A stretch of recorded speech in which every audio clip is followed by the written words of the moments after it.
The following is an exclusive presentation of AXS TV Sports. Rivalry, a term used to describe the truest sense of competition.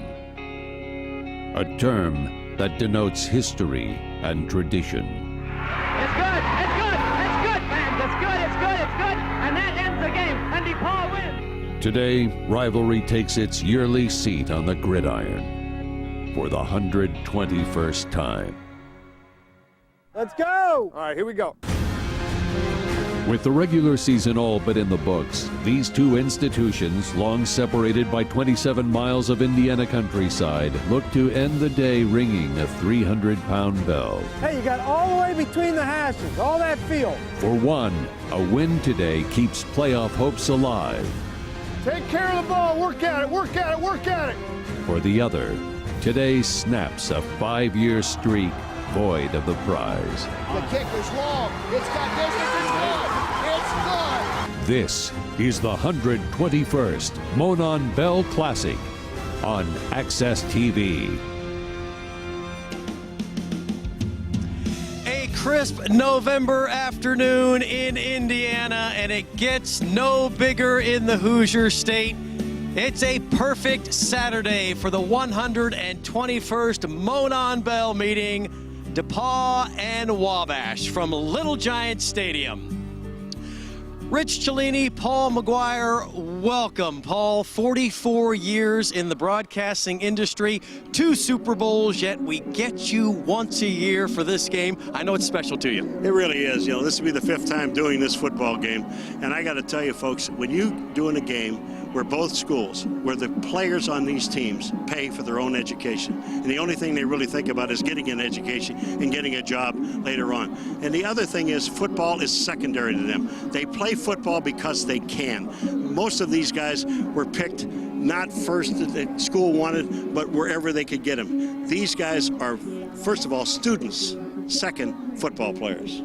Bill Lynch now in his 2nd season back at DePauw. People knew he would come back and get it turned around. I think they're a little surprised it happened this fast. They're 7-2, thrilled with where they are. They really are, and they've got a football team that do things very well on offense, but they have to do 2 things particularly well. One, they can't turn the ball over. They've turned the ball over 12 times so far this year, 7 in one game, 3 in another, and they lost both of those games, so they have to protect the ball. The other thing is, Rich, they have to be able to run the ball. If they can't run the football, they can't win this football game. It's just mandatory that they hold on to the ball and be able to run. Been very fortunate that the offensive line has been intact throughout the season. They will have their biggest test of the season here today, Paul. 63 years in the game of football. You were recruited to the Citadel by none other than Al Davis. The defensive numbers from the Little Giants are eye-popping to you.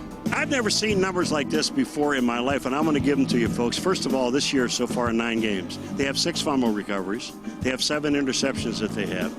They have 43 sacks of the quarterback and 96 tackles for losses, which adds up to a plus 940 yards for the defense. That's not a bad offense for any team in this whole division. I'm telling you, this defense is unbelievable. When you watch these guys run around, they're not very big, but they're very fast. When you talk to the kids at Wabash, they talk about it being a brotherhood. We have the Baresh brothers here today on D. They are dynamite. Yeah, they are, and they're not very big either. Now, because nobody's very big in this league, but I got to tell you about these 2 guys. Between the 2 of these guys, they have 17 sacks, okay? The whole DePauw football team only has 14. And the younger brother has 1 more. They are dynamite, and you watch these guys move, you're going to see these guys blitzing. If they send 4, it'll be the 2 of the brothers will be coming. Duck. Because they're coming, and they're coming to sack the quarterback. The stage is set. Eric Rayburn has won the last 5 Monon Bell games after he dropped his first one. Can the Little Giants make it 6 in a row against DePauw, or will the Tigers snap the streak and take the Bell 27 miles back down the road? The 121st Monon Bell coming up next on AXS TV.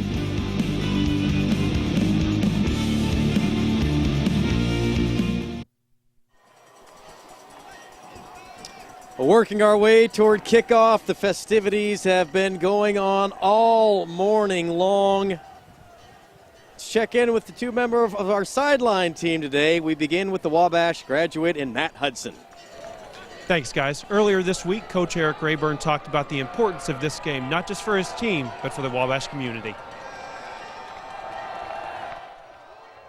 I think the guys here and the guys that have graduated from here, I think to a little bit of extent, they have a chip on their shoulder, and that makes this, that makes this game that more important. And for me, that's what makes it so special. Is we feel like we're playing for everybody that's associated with Wabash College, and not just your teammates and the guys intimately involved in our program.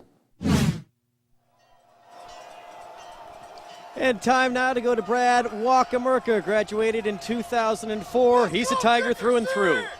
Hey, thanks, Rich. Bill Lynch, the head coach at DePauw, he's 1-1 in this Monon Bell Classic, and he's no stranger to big games, having played in a lot of them at Indiana, including a bowl game, and that's what he equates the Monon Bell Classic to.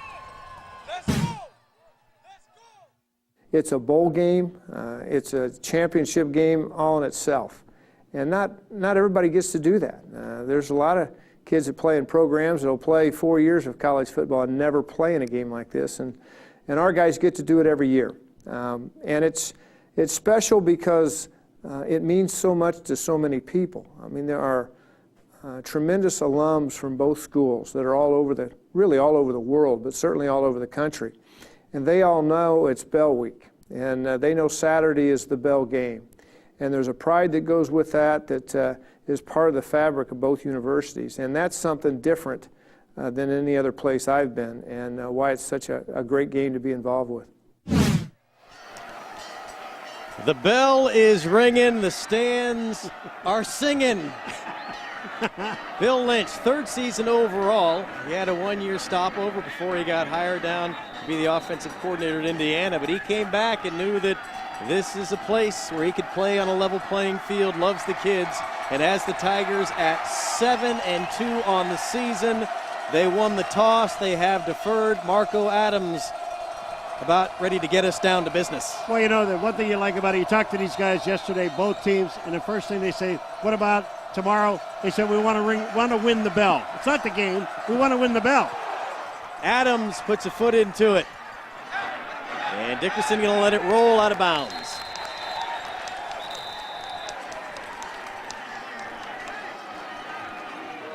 Wes Davis, today's referee.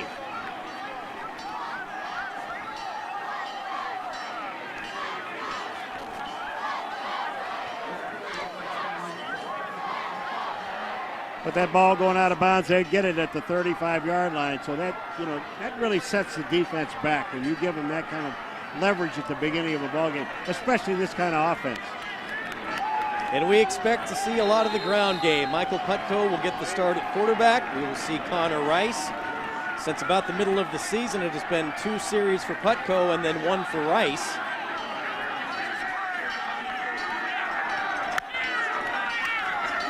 And play action. And Putko has pressure, escapes, and he's going to lose a yard on it. Michael Mitch, who we visited with in the meetings, able to drop him for a loss of 1.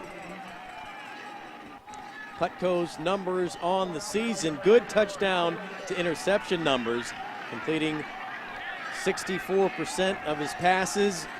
Yet it has been he and Rice in a quarterback tandem since the midway point of the season. Looking to the air again. Pass is complete.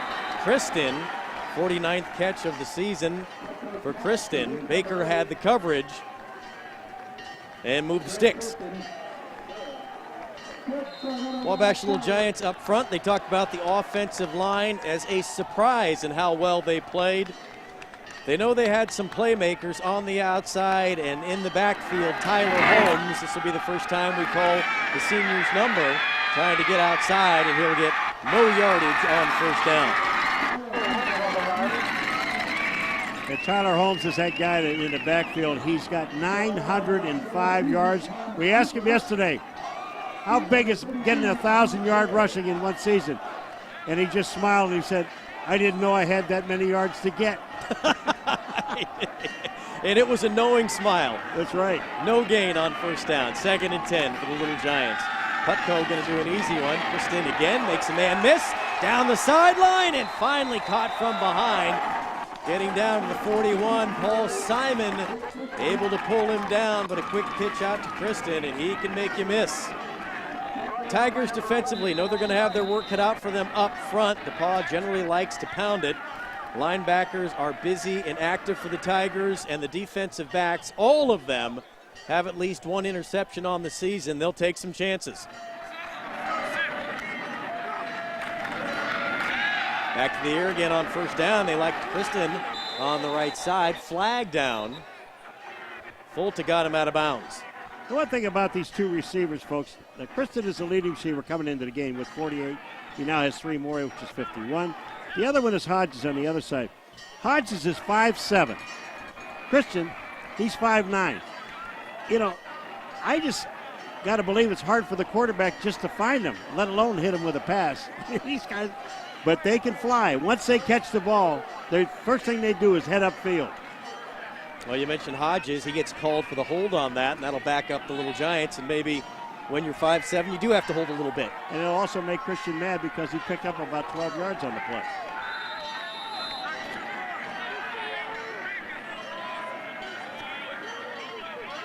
First down and 13 following the penalty. Tucker's been busy going through the air, tries to go over the middle to Kristen again. Big hit by Simon. Boy, that was timed perfectly by Simon, the defensive back to safety. He just waited till the ball got there. I mean, perfect hit right in the back. There's no chance to catch the ball.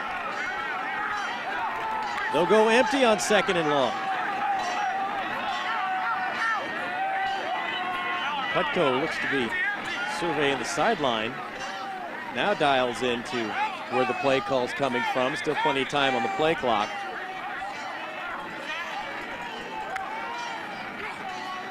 Tigers send 4.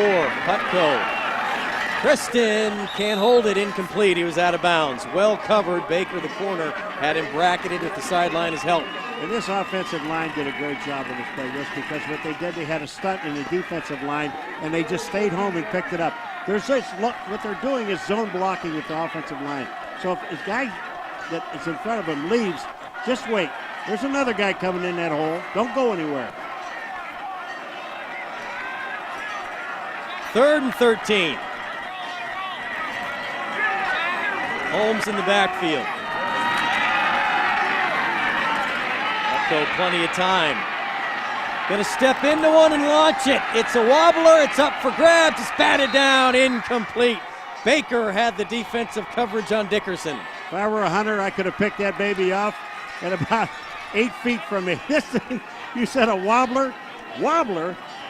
I mean, this thing had no chance of getting anywhere. This ball coming in the air. It's coming right at you, folks. Just watch the ball. This is a wobbler. This is the only thing the receiver can do is try to fair catch it, which you're not allowed to do. Fox on to punt. Kirchhoff back deep. Fair catch called for and made at the 15. Well, before the penalty, the Little Giants were moving pretty good, but DePauw won the toss, played defense, held them, and now you turn it over to Matt Hunt, who, when you spoke to everybody on Wabash, he was the biggest concern. Yeah, and it's amazing, you know, because you ask about all these guys, and they run the ball very well. They're very balanced in running the football. But the one thing that everybody on the defense talked about, we said, what is the one concern you have? They said it's Matt Hunt. It's not that he throws the ball extremely well, but he gets out of trouble a lot. Galley is their featured back. Hunt, on his first play of the game, throws incomplete in the direction of Hagan. The offensive line has been the bell cow for this team. They've played together all season. They have been dynamite, allowing just 7 sacks. Backs and receivers. Galley, we talked about, over 600 yards on the season. They will lean on him and keep an eye on J.D. Robinson, the tight end. He's a pretty good safety blanket for Hunt. Galley on 2nd and 10, and the Giants are ready. Connor Carnes stands him up and they drive him back. You know, it's amazing. Before this game started, we did the opening, we're talking about that this team has to run the football in order to stay in the ball game. What do they do the first play out of the box? They throw it. And they threw it incomplete, and that lets this Little Giants defense, who will come at you from a variety of angles. Paul, you talk, they are not big, but boy, are they fast. And now, with the Tigers behind and down in distance, 3rd down and 10. Look out. Well, Burch, number 39, is right in the middle of the defense, and he's coming. Ken Rabati coming as well. Hunt turning away, bottled up, and wisely just throws it out of bounds. Robinson in the zip code, but it'll be a 3-and-out for the Tigers. Boy, I'll tell you, and the heat was on. That was an example of what Hunt can do. He should have been sacked for about a 15-yard loss, but yet he got out of it. Watch this. Here comes the blitz on the inside. That's Burch coming. Hunt just steps back up and gets the ball away instead of taking the loss. That's what they're worried about. Simon to punt from near his own goal line. Gets it out. Woods try to find a little room to return. Gets the corner into Tiger territory. And finally knocked out of bounds on the Wabash sideline. Each side with the series, no points on the board as of yet in this 121st Monon Bell Classic. Forbes, go ahead and pronounce and spell your name. Ethan, E-T-H-A-N. Burish, B-U-R-E-S-H. Let's go!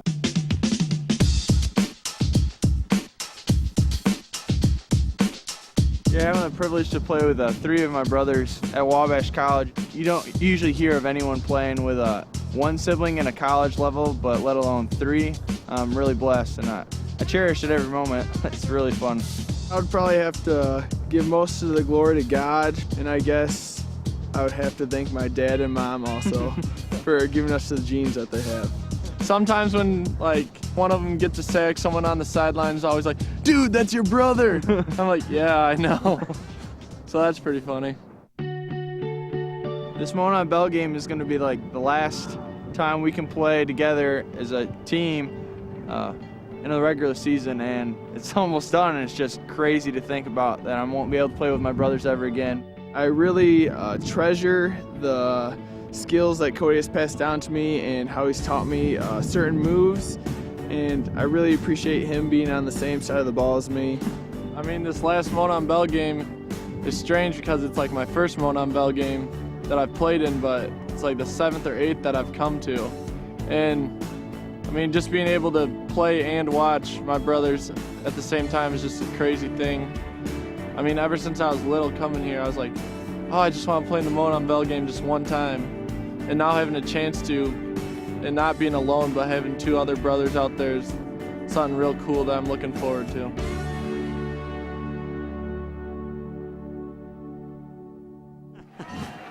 They had their oldest one, Tyler, graduate in 2011 from Wabash. He's headed to Naval Officer School. They've got another one, Seth, coming through the pipeline. He's just waiting. He's waiting in the wings. He's going to finish high school, and he's coming. Watch at the end of this. Ethan Burge, number 28. Watch the block to the left of your screen. Right here. Bam! He's a linebacker, but when you're on special teams and you got a shot at somebody, take it. Woods with the nice return. Good field position. Thank you, man. For the second possession of the day for the Little Giant offense. And Putko trying to set up a screen, incomplete over the head of Zurich. You know, it really makes a coach mad. The coaches are right up here to the right of us, and they're Wabash coaches. When you have a screen set up and it's there, the wall is there, the receiver is there, and then the quarterback overthrows the receiver. But again, the quarterback's only 6 feet tall. 2nd down and 10. Zurich with the hole, bursts up the middle. Rice finally got him down. 1st down, Wabash. And this goes back to what you were talking about, this offensive line playing together. Look at the hole in the middle of this line. I mean, this blocking is absolutely perfect. Zurich is the guy that ends up picking up, 12 yards on the play. It's just beautiful to watch the guys open holes. And they're moving again now. Zurich got it again. Gain of 9. 2nd down and 1, and the combination of Holmes and Zurich, they'll come at you all day. Zurich looking over the right side, not much there, but it'll be a 1st down. The one thing you're probably noticing, folks, is that when they get to the line of scrimmage, the entire offensive line faces downfield. They're not in their stance, but set. But the receivers, the quarterback, and the backs are all looking to the bench to get the play. The line already knows what the snap count is. Zurich slips past one defender. Baker coming in off the corner made him change his direction.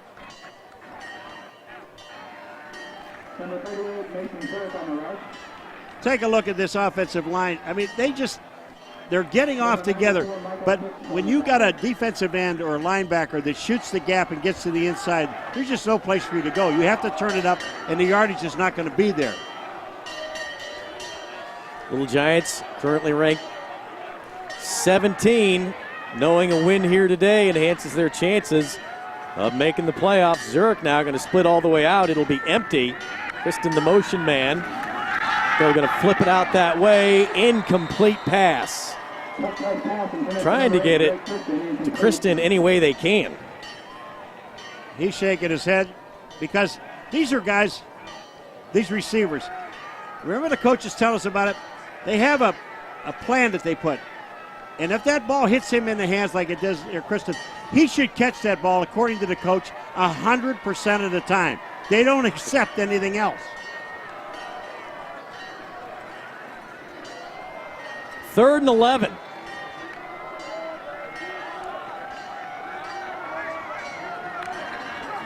Here come the Tigers. Putko gets it away. Incomplete in the end zone. Kristen, the target once again. Cody Baker had coverage.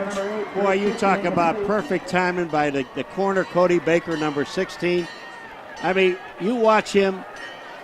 This is not pass interference. This is just excellent coverage. Number 16 is Cody Baker. Watch this. Boom. He gets his hand in. He doesn't bring with his right arm. He really, kind of touches him. But as long as you don't turn him or move the receiver, they won't call it. Tutsi on for the field goal. Rice will hold it.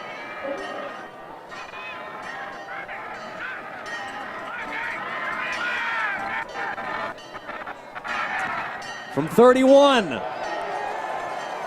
First points of the day are 3 on the board for the Little Giants. We'll step aside. 9:43 to go in the first quarter of the 121st Monon Bell Classic. We just launched a campaign for DePauw because we've been planning for multiple years as the institution thinks about ways it can get better across the faculty, supportive students, the way we prepare students for the world, and the appearance and workings of the campus. It's fair to say it's a very ambitious campaign for a school of our size to announce a $300 million campaign, but we're well over $200 million. I think we'll succeed. There are moments in various institutions' history where they take a leap forward, where they join the national conversation. When you look at what DePauw has done in the years leading up to this moment, and when you look at what DePauw is doing through this campaign, it's clearly our time to leap into the national conversation and to be well known across the country for the quality education that we provide here. What you want to do is to make sure that this type of education is available to those students who would most benefit from it. So a huge part of this campaign is funds for student scholarships so they can come here and thrive. What this campaign is going to do is going to take those elements of DePauw that our alumni love, the fact that they went to classrooms and got to know faculty, that they were prepared for lives of significant accomplishment and purpose. What we're going to do is going to deepen and enrich all those elements and take DePauw to a higher level. In essence, what we're doing is we're taking the DePauw that people love and we're just turning the volume up on it.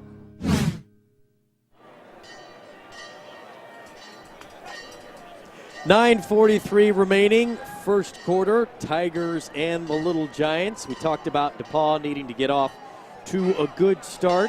And you think about being on the road. You think about these seniors for the Tigers have never won a bell game. You don't want to let the Little Giants jump you too soon. You know, the game last year, Wabash basically ended it in the first quarter. The Tigers have their work cut out for them here on the road.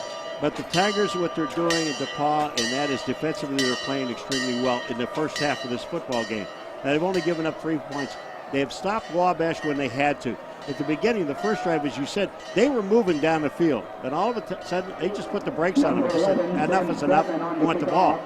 I just like what they're doing defensively. Now, if they get if DePauw can get their offense moving a little bit, not a whole lot, but they got to be able to run the ball. Sam Stratman to kick off. Jeffers and Kirchhoff back deep for the Tigers. Short kick, fielded by one of the upbacks. And it'll be decent field position for the Tigers. They'll have it at the 30. Jake Miller, the fullback, made the catch, and he was smart like a fullback. He covered it up, and he went straight ahead. Get some yards. If you only get 2, that's fine. Well, first of all, Jake doesn't have a whole lot of speed either. it really didn't matter. You know, when your feet move like 3 steps and you haven't covered any ground yet, you're not fast.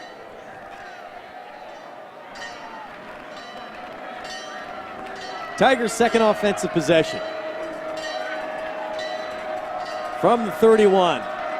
Robinson, the tight end, in the backfield with Galley. Galley, left side. And no hesitation. You got him. I want to see him. Brown coming in to make the tackle. Austin Brown on this football team, number 18 on defense. He is the number 1 tackler with 76 going in the game. He plays close to the line of scrimmage. Watch this guy. Reed, ball carrier, drop and hit him. I mean, that's just perfect defense. But he does play. He's the leading tackler. He plays up almost like a linebacker, but he is a safety. Came to Wabash as a quarterback. How'd that work out? Well, they said, you want to play some defense? Whatever you need me to do, coach. Said he's having a good time hitting somebody instead of being hit. 2nd and 7. Hunt, hit, ball pops out. Tigers get the ball back. Carnes in again. He has been active for the Little Giants, but now if you're DePauw, you're back in 3rd and long. Take a look at this. You know, these guys, when they got 2nd and long, 3rd and long, they're just coming. They're going after the football. Carnes, number 49, is a guy, reaches in, sees the ball. You've got to protect this ball.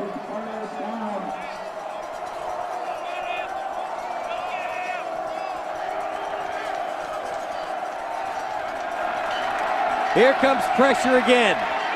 And this is what Hunt can do to you. And this was their biggest concern. Hunt breaks contain, uses his legs, and gets the Tigers out of trouble. The first thing that Coach Rayburn said to us yesterday is when you see this guy Hunt, when it looks like he has no place to go, the next thing you look up, he's got a first down downfield. And it could be 3rd and long, it doesn't matter. This guy is the guy they got to keep inside. I blame the outside rushers. You've got to stay outside and contain him. You cannot let Hunt get into the secondary because once he does, he's got the first down. Just a sophomore. Now it's Galley trying to find a little room. And he'll get it into Little Giant territory for the first time today. You know, the one thing, Rich, about this football team, you talk about DePauw running the football because they run it so very well. Watch this. You cannot sit back and catch. If you're a defensive guy and you're catching, you're missing. These guys are by you. It's a 9-yard pickup, but the blocking up front is very good, and this is what DePauw does well and has to do. Schmale, the safety, had the tackle. 2nd down and 2. Hunt going to the air through the hands of Hagan. Just a true freshman, led the team with 29 receptions coming in. That's one number 7 would like to have back. Well, you know, you only have so many opportunities in a ball game, and you just have to catch the football, especially when they hit you in the hands. Here's a team that just ran for almost 9 yards on first down. You got 2nd where you could do, your whole playbook's open. You do whatever you want to do. You have Hagan wide open, and he drops the ball.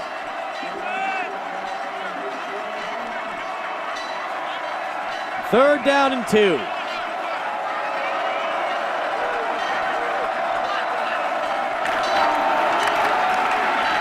Galley, no!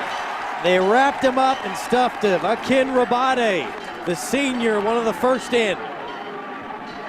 Now this is what I was talking about when you are coming from the outside. Akin Rabade. Well, watch this, number 44 in red. At the bottom of the screen, watch this. Inside, takes on the blocker, and makes the tackle. How good is that? Each defense playing well through 2 possessions. Woods waiting near his own 10. Simon gets the punt away. And the tail dragger is fair caught at the 11.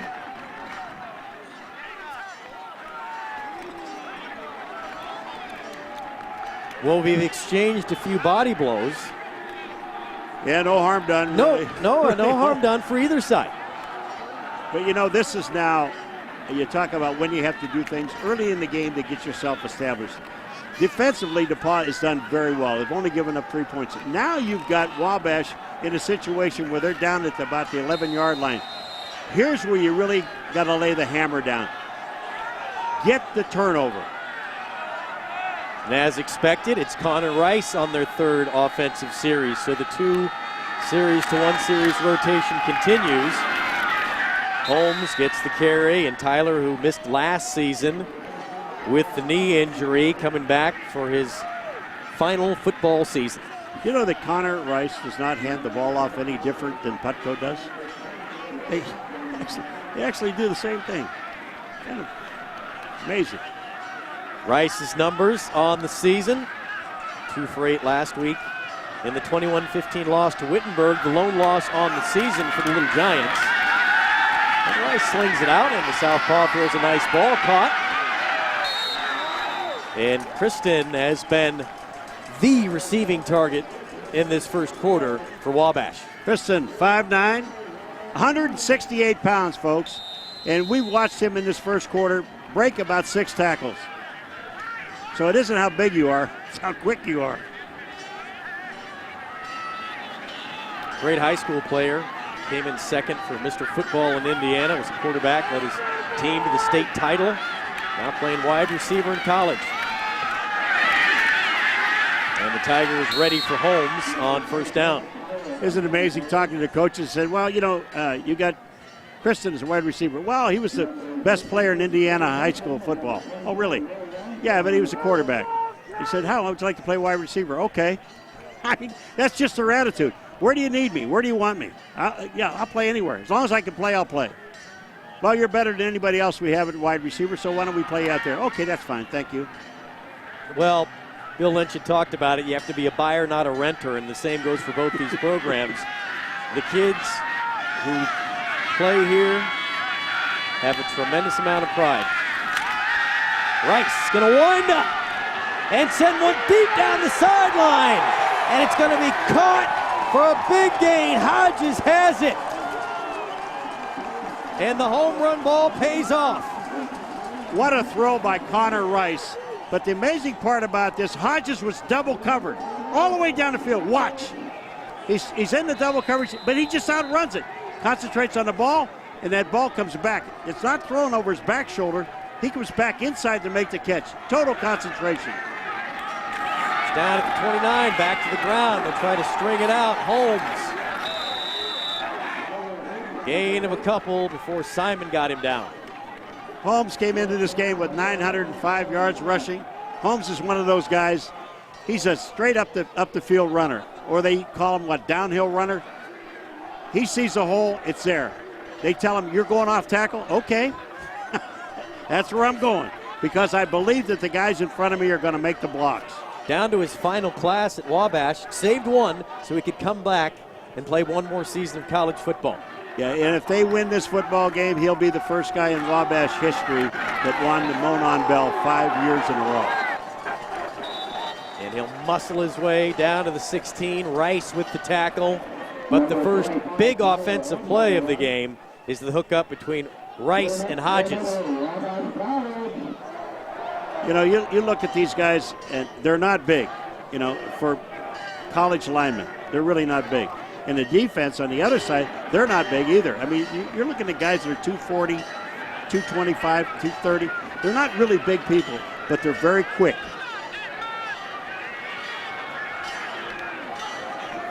Rice to the air on first down. Looking for a little room. Has it. And is finally knocked out of bounds. Hooper closed in quickly. Well, this is a heads-up play by Connor Rice. Take a look at this. He's looking downfield. Nobody open. He sees a crack just to his left. He gets himself to the outside. And Hooper on the defense, look at this. A sure tackle, knocks him out of bounds, saves the first down.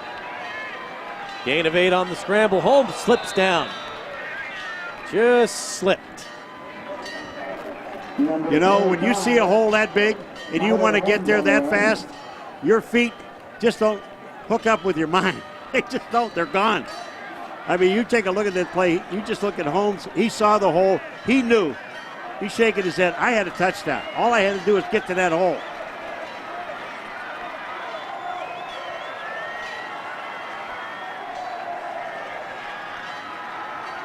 Big third down.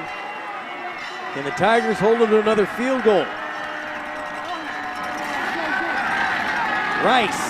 Preston spins back. It'll get the end zone. Touchdown, Little Giants.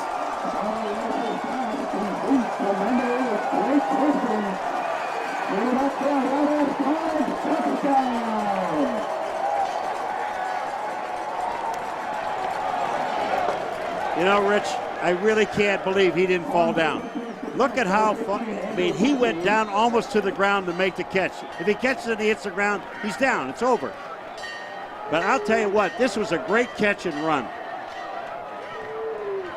Tutsi drills it through.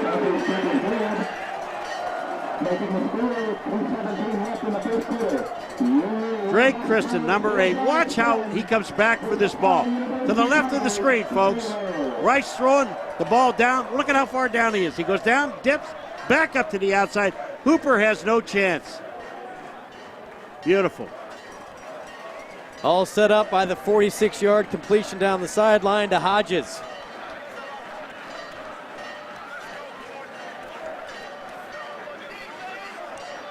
Nine plays, 89 yards. And the Monon Mohawk, what do you do with that? Do you shave it all off and then grow it out? Do you let the short stuff try to catch up to the long stuff? How do you approach it? I'd like to have him cut it right down the middle and give it to me and fill in some spots I filled in. I could use it. I'll give him $100 for it.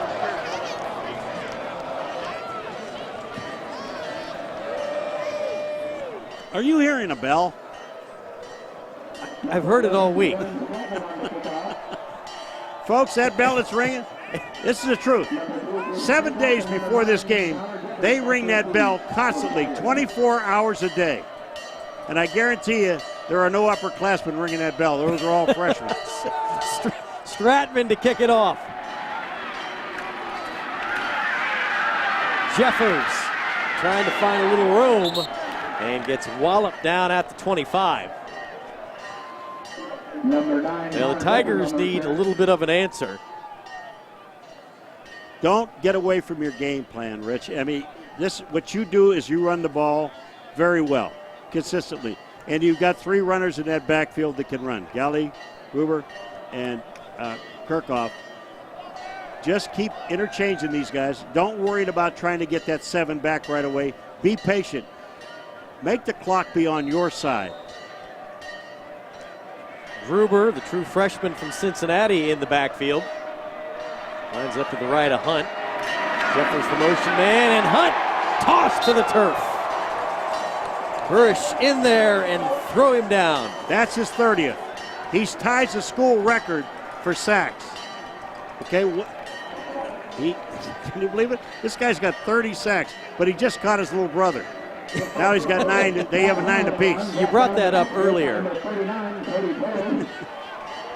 in the meeting that your little brother has one more, and he said, I didn't know that. And that was an outright lie. The only time they lied to us in the whole meeting. He knew. On second down, Hunt taking a chance. It's Robinson, and he's got it, and he's in the open field. Woods giving chase. Oh, and he fell and Robinson falls down inside the 5. Now, let me just say something about Robinson, okay? Here's a guy that was a linebacker, and they needed a tight end. So they said, would you like to play tight end? Oh, okay. I got nothing to do. If I can help the team. He's the second leading catcher on this football team, but he loves it at tight end. And that just shows you how just outran the safety, beat the safety, and almost had a touchdown. He wanted it so bad he fell down. He got 74.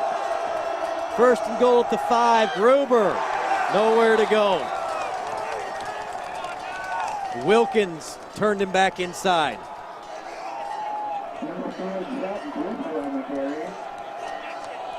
Well, they'll lose one, and if you're the Tigers, as we're under a minute to go first quarter, this is where you need 7, not 3. You need 7, and you need, if you're going to throw the ball, it needs to be off of play action. Because you got to keep those inside linebackers home. Gruber trying to find a little room, and all instead he finds her red jerseys. Schmale, the first one in. Boy, these guys fill.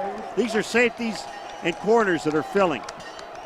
Because they just figure you're going to try to run the ball because you run the ball so very well that we're just going to stay home. They're playing one-on-one coverage on the outside, and they've got 9 men on the inside. It's hard to run in there. And Hunt wisely is going to let time expire in the first quarter. Following the big play, 74-yard completion to Robinson. It's been the Little Giants stiffening. Tigers' biggest opportunity to start the second quarter.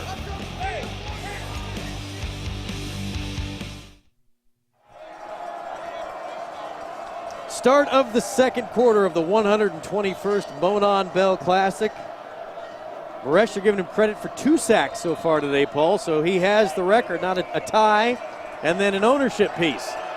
Well, his little brother, if he stays the whole time when he plays, he doesn't get hurt, he's going to break it. 3rd and goal for DePauw.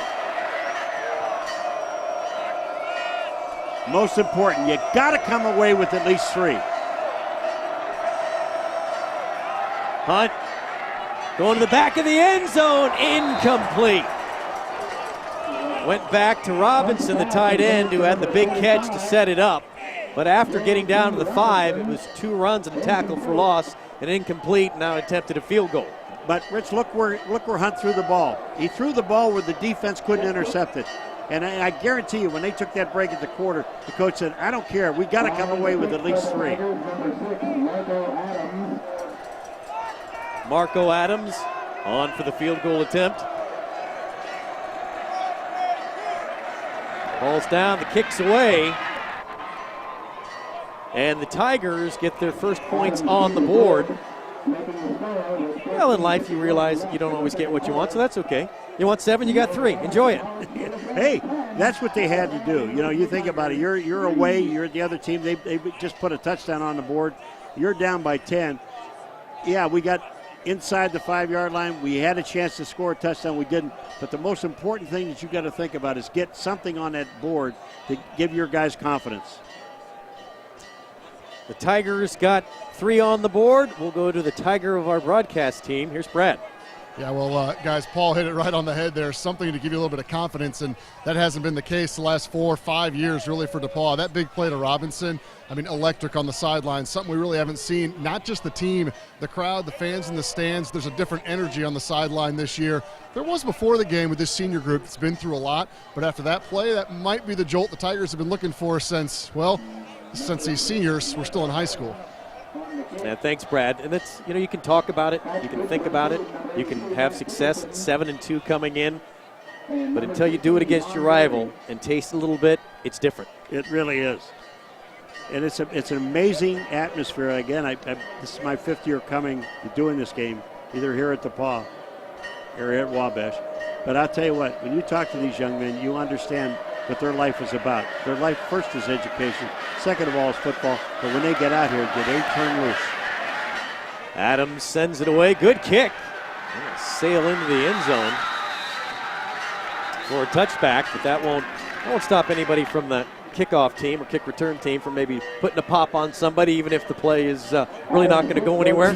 You know, for 11 years I did special teams, and I'll tell you, I loved it because all you have to do is when you're going down and some guy turns the other way and he doesn't see you coming, label him. Just label him. Because eventually he's going to get you anyway somewhere along the line if you play again. But when you have the opportunity, take it.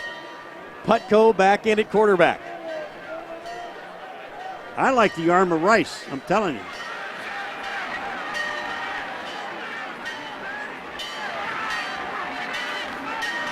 To the air on first down.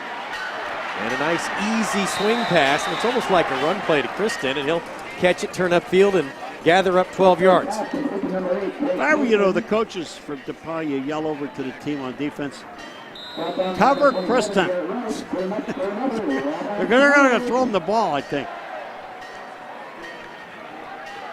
Defensive backs for Bill Lynch, and they've been much improved. They've been a gambling unit. I'd be surprised to see somebody try to jump a route that number 8 runs. Now they're trying to go back there again. Putko gets it to him finally. And Kristen gets some decent yardage and finally be brought down near the 45. Flag down in the backfield. Putko there looked like he was playing point guard. Surveying, looking. There you are. There, I'm trying to get you the ball. There you go. I got to let this guy go by. Now I'll throw it to you. I think there's roughing the quarterback on this play and on Nelson, number 66. But, when you have that much time, anybody really can throw the football. And he waited. Roughing the quarterback, number 66, hitting below the knees. 15-yard penalty, first down. Costly on the sophomore Nelson. But also the amazing play. The guy who's been catching the ball in the first quarter so far in the ball game has been Kristen, number 8. And here's a guy that goes out in motion. He stands to the outside and nobody covers him. I mean, you got to put somebody on him, even if you're going to go man-to-man with help deep. You have to get up close to this guy. Don't let him catch the football.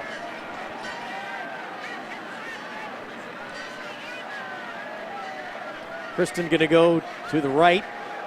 Hodges splits left.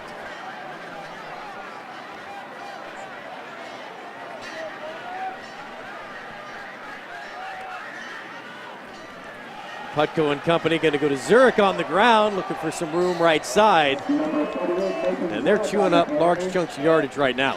Yeah, you look at the defensive backs and on Hodges and Kristen.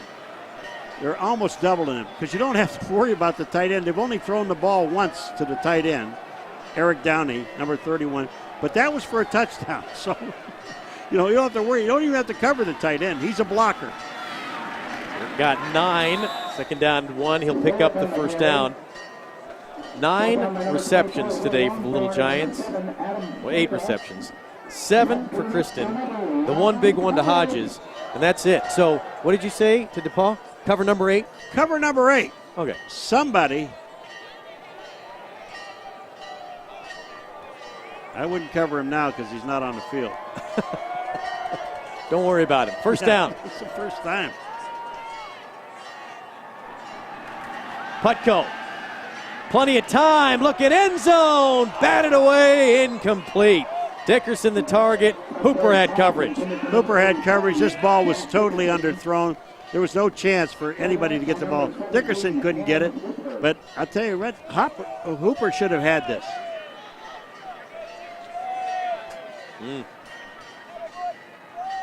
What do they say about defensive guy? Hit him in a bad spot, hit him in the hands. 2nd and 10.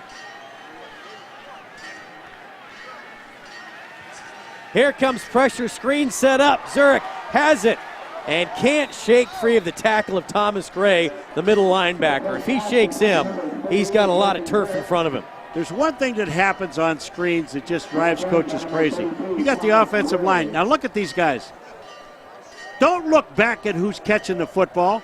Look forward to make the block. The only place your eyes should be and your body should be is facing downfield as an offensive lineman. When that guy catches the ball, he'll let you know. 3rd and 7. Take the handoff to Kristen, and Putko is going nowhere. Rice smelled that one early. And Putko did the right thing. If he'd have handed the ball to Kristen, he'd have been nailed for a loss. That to me always seems like it's a tough play, because if you're going to fake it to a guy and you stick it in the stomach, when do you know he's going to take it? You get it back. 4th and 5. Tutsi, the kicker, coming in was 7 for 10. Now he's 8 for 11 on the season, but he's 0 for 3 from 40 to 49. Guess who's not on the field? Yeah, well, that's what I'm trying to lead you up to. you can't punt from the 22. No. So it's a good time to burn a timeout and come up with your best 4th and 5 play. And DePauw takes the timeout. They want Wabash to think about it and put him on. Let's see if you want to punt. Are you sure you don't want to punt? I mean, if you kick it in the end zone, you get 2 yards out of it. Well, I mean, this is really a turning point in this half, because DePauw has to, if they're going to go for it on 4th down, they must stop him, just confidence-wise. Because if you let Wabash walk this thing in and get a touchdown, you're really in trouble, because you're looking at a 4th down and about 4.5 yards. You've got to stop him here.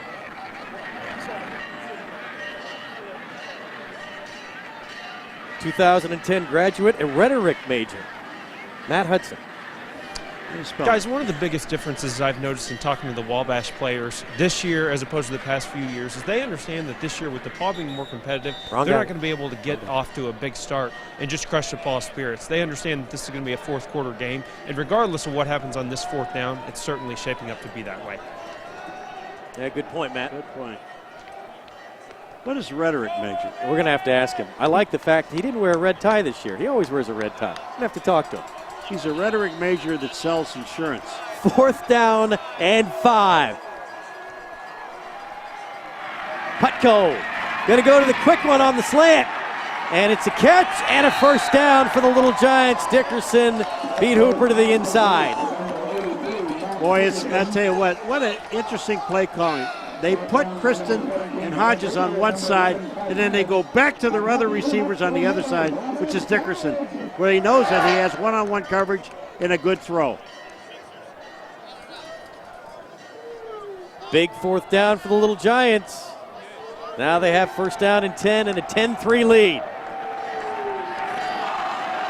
Shift everybody to the right now. And run Zurich that way. Hold up. Penalty. Everybody left a little early, I think. There's a lot of traffic on Bell Day. It's good to leave early.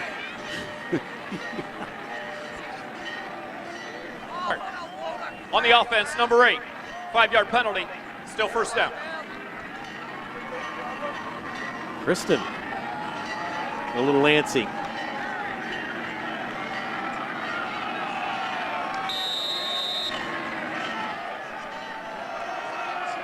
That'll push him back to the 19. Hello. Zurich's in the backfield. And Putko back the other way, and Hodges will make the catch and get back the line of scrimmage, maybe even lose a little bit. Longthorn, the linebacker, had this one all the way. And Longthorn is the linebacker, and he's also the leading tackler on DePauw's football team, with coming in with 72 tackles. He's a pretty good linebacker. Big test for the Tigers on defense. No gain, 2nd and 15. 3 receivers left for Putko. He'll look that way. And come back over the middle. Pass is caught inside the 5. Sammy Adams with the catch. Rice saved a touchdown.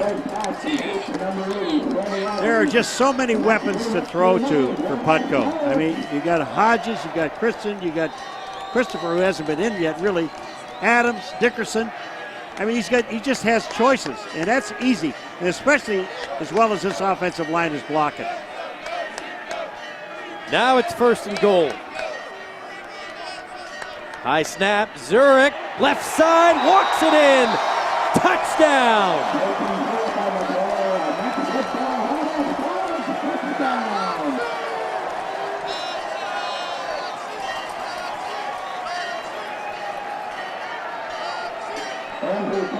You know, when you look to the left of your screen. Brown, look at the block number 51 puts on. When Zurich walks into the end zone, nobody touches him. That's just excellent blocking by this offensive line.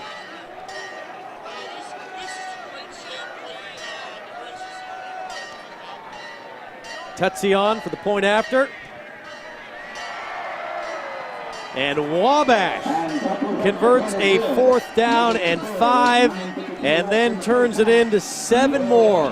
9:52 to go in the first half. Little Giants leading 17-3.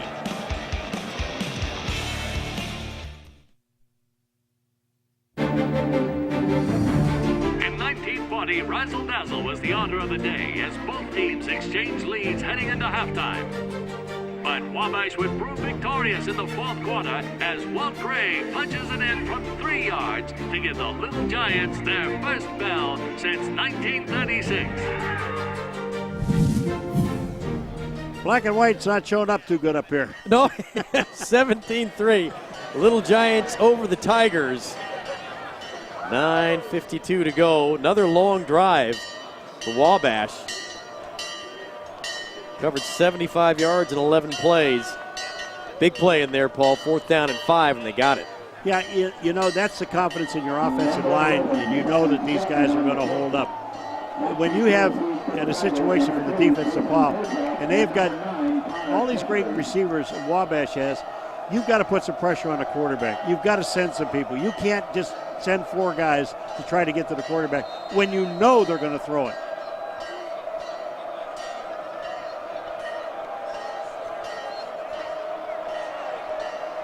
Stratman to kick off.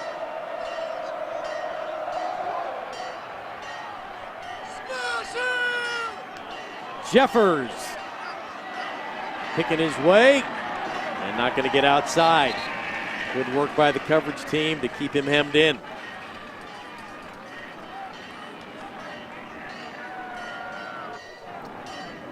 .208 total yards of offense for Wabash. 86 so far for the Tigers. It's a big drive. It is.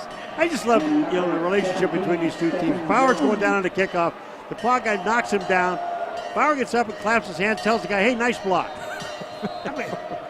They know a lot of the same players. Hunt caught and dropped. Resch again in the backfield. Another sack. He's going to break the record today. He may reset it again. Yeah, it's just unbelievable. These guys, I mean, you take a look at these guys. Their main job, Resch is number 39. That's Cody, the older of the 3 that are playing here. And they just tee off and go. Tigers knew that coming in. They said they'll even do some things that don't seem sound, sending too many people in a gap, but they're so fast it doesn't matter. They'll still get you. 2nd and 13. Hunt running out of time. It expires again. That's number 4. We got to put a little scorecard up in the corner.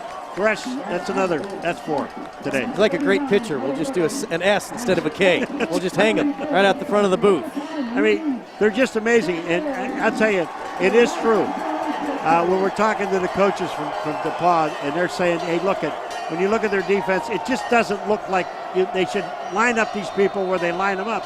But again, as you said, they are so quick and fast that you can't block them all.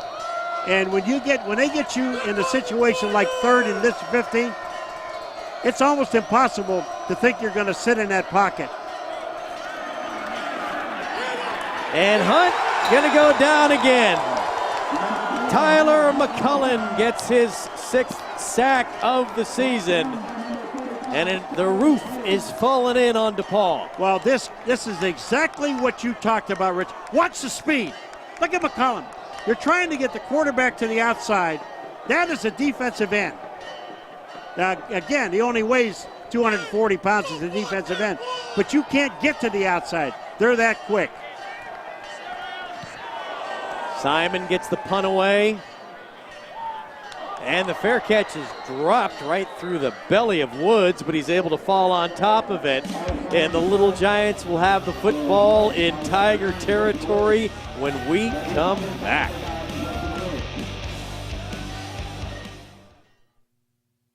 And the 100 brace.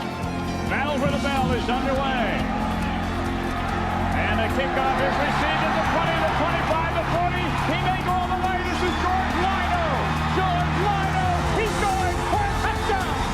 And it comes to number 7, John Holloway, and he's got a line. Holloway is loose at the 50. John Holloway is going to score. Lino for Wabash, and he's got another room. He's gone.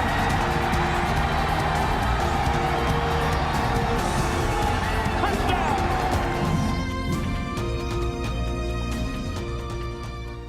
17-3 Little Giants. 7:37 to go in the first half. All right, let's correct something for these people. We've been wrong. We said that Cody Burris has 4 sacks. Well, the way they have it listed, he has 2 sacks and 4 tackles for loss. And 4 tackles for losses. But I thought if you hit the quarterback when he's standing in the pocket, when he starts to run, that's a sack. But hey, I've only been around 44 years. I don't know. Well, 63 total in football. Don't short yourself. This is Tyler Holmes. And Holmes, a good story. And, it's fun to ask these kids, what's your major? English. All right, Tyler, what are you going to do? Well, I'm going to teach high school English and be a football coach. And when you talk to him, you think, you're going to be a darn good one. Yeah, you are. And, and the interesting part of it, and I don't care who you're talking to. If you're talking to a sophomore, he already knows what he's going to do when he graduates 2 years from now. I'm going to be a coach. I'm going to be a this. I'm going to be that. They know. They came here for an education. Football, I might as well. It's Saturday. 2nd down and 7. Hutko, plenty of time. And the pass is caught by Hodges. And he spins away and gets inside the 20. You know, when Hodges came in and talked to us yesterday, you sit there and you look in his eyes, and he's one of those guys that he's a football player. You watch him take this ball away. He goes after it. He knows that this pass is for him. I'm going to go take it. He comes in, makes the catch. Now look at him. Garrett Rice was thinking he might have an interception. Hodges said, no, we'll take that and put it inside the red zone again. 3 for 66 for number 1. Oh, these guys are something. And Putko looking at the double move. Incomplete to the hands of Dickerson. Oh, and a flag for a late hit. And Simon going to get it. Yeah, well, to me, this is a hard call, and I'll tell you why. Simon is there. The ball goes through the hand of Hodges. First of all, he should have caught the ball, and they've caught everything out here today. They don't drop anything. So, excuse me, is that Dickerson? Dickerson. And, the defensive guy is reading the ball in there. He really thinks he's catching. There is no foul for targeting on the play. Thank you. I told you, after 60 years, then you have it down, and you've got 3 years of good football in you. Yeah, but watch this. Now you see Dickerson here. Here's the defensive man. He's looking at the player. He's not looking at the ball. I mean, think about it. They've caught everything that's been thrown at these guys all day long. So if he's going to catch it, I'm going to hit him. And it wasn't targeting. And he went with the shoulder. Didn't go with the head. He was clean fine. Hit. Very nice. And you like that bit of officiating when they get together and talk about it and make the right call. You bet. Especially when they're in that big huddle and they say, all right, what's the dummy that threw the flag? 2nd down and 10. Hutko going back to the air. Hits the slot man down to the 12. It's Adams. Well, they're working a number of different receivers now. Now if you're playing defense for DePauw, who are you going to focus on covering? You know the biggest problem with these quarterbacks? You take a look at it here. The biggest problem with these quarterbacks, and that's a play by Rice, is who am I going to throw to? Because they're all open. I mean, it's like when I was a kid, people probably don't even ever remember this. Eeny, meeny, miny, mo. Oh, God. Sure. So which one of these guys? I got 5 of them out here. Which one can I throw to? Play action on 3rd and 3. Putko comes back, and it's another reception to Adams, 2 in a row for him. Will Longthorne has the tackle, but it'll be another 1st and goal for the Little Giants. Well, when you were just a little bit bigger than a little kid, we'll go back to 1959 at Citadel. You led the nation in receiving. Yeah, but I was very thin then. Well, that's okay. That's okay. The nation's leading receiver, Paul Mcguire. Huh, who knew? Yeah, I did. I didn't know. Holmes going to get the carry. A little miscommunication. Did the ball come out? No. No, that was one of those right there where you're not sure how long you hold on to it, and maybe you hold a little bit too long. Yeah, and Kiyosaki just read the ball and made the tackle. You know, this situation with the defensive line, and we talked to the coaches about this, and especially the defensive players that we had in there. You have an assignment. You get to it. You can't worry about what the other guys are doing. I know that on this particular play, I've got to be inside. I've got to go outside. I've got to get there. And I know the other guys need to get there. See, they're still moving DePauw on defense before the ball is snapped. Putko going to keep it on 2nd and goal. Flag down. So is Putko. Longthorne knocked him out of bounds near the 6. Flag back around the 12. Well, it was thrown near the area of Sammy Adams, number 80. And the question is, was he holding? No. Legal formation on the offense. 5 in the backfield. Sorry. 5-yard penalty. Still 2nd down. 5 in the backfield. Eric Rayburn doesn't agree at all.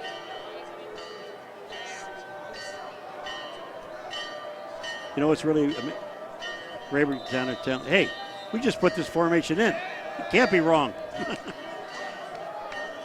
You've executed everything else perfectly.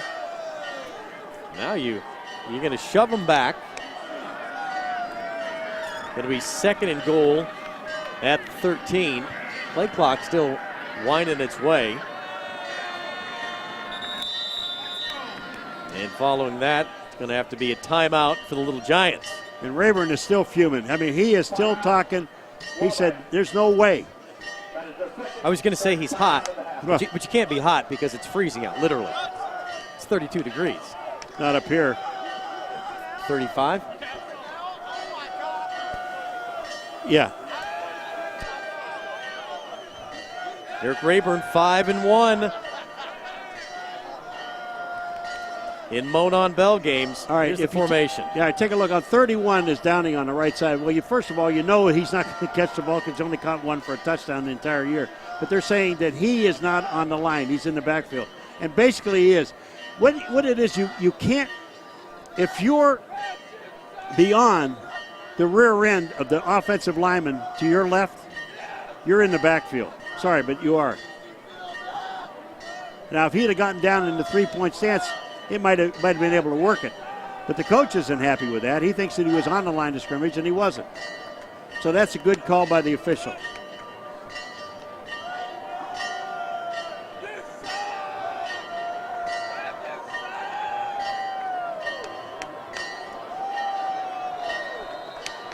Tyler Holmes going to split all the way out wide to the right. This will be an empty formation for Putko on 2nd down and goal at the 13. And he comes back to his favorite target here in the 2nd quarter has been Adams. Simon saved a touchdown, but Adams has been open. Well, take a look at this. Adams is the only guy that's double covered. You see the 2 guys that are coming up to make the tackle? The 2 guys to the outside, who happened to be Holmes, was one of them. They had man-on-man coverage. And they just threw the ball to the only guy at double coverage, and he's still open. Tell you, Putko, I'm really impressed with this young man. He can read defenses. 3rd and goal. Holmes is the back and play clock down to 3. The Giants going to call another timeout. 3:26 to go. First half, 17-3. 3rd down and goal at the 2. Pretty good size play in the game, especially for the Tigers. Yeah, it is. You know, you've got to, you'd like to say that, you got to keep them to at least a field goal. But, you know, this team offensively is really in sync. The offensive line, the quarterbacks, both Putko and Rice have all the time in the world to throw the ball. And they have choices. When you have choices to throw the receivers, you're going to be able to find somebody open. But I think the most impressive thing with the 2 quarterbacks for Wabash is they read defenses very well. They know exactly where their guys are going to be, the open guy, and they're hitting the open guy. And you said it, in the first quarter, and a little bit into the second, it was Kristen, number 8. They wore him out. But he catch 8, 7, 8, or 9 balls.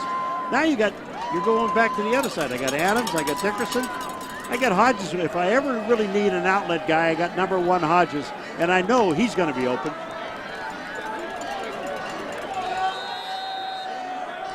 Great scene here at Wabash. 3rd and goal at the 2. Putko going to keep it and go nowhere. Baker coming in off the corner. Now, if you're the Little Giants, we're going to take the 3. Yep. Here's the only, take a look at this.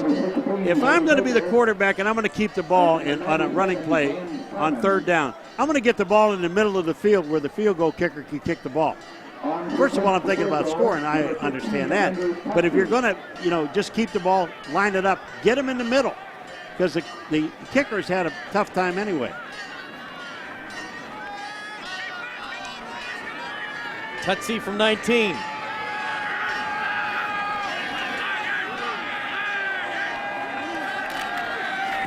Ball's down, kick is away. And Wabash tacks on 3 more with 2:37 to go in the half. They now lead the Tigers 20-3. Boy, you talk about DePauw being in a tough position.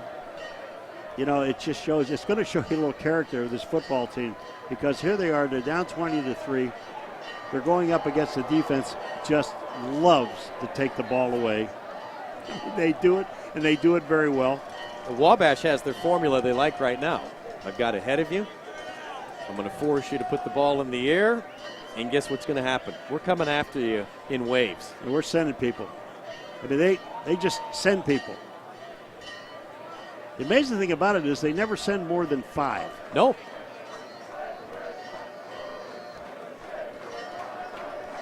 Jefferson Kirkhoff awaiting the kick. Sam Stratman. Like that name, huh? Love it. Body type. Glad they didn't name him Bob or Bill. I mean, that doesn't work. But no, Sam Stratman hums a little bit.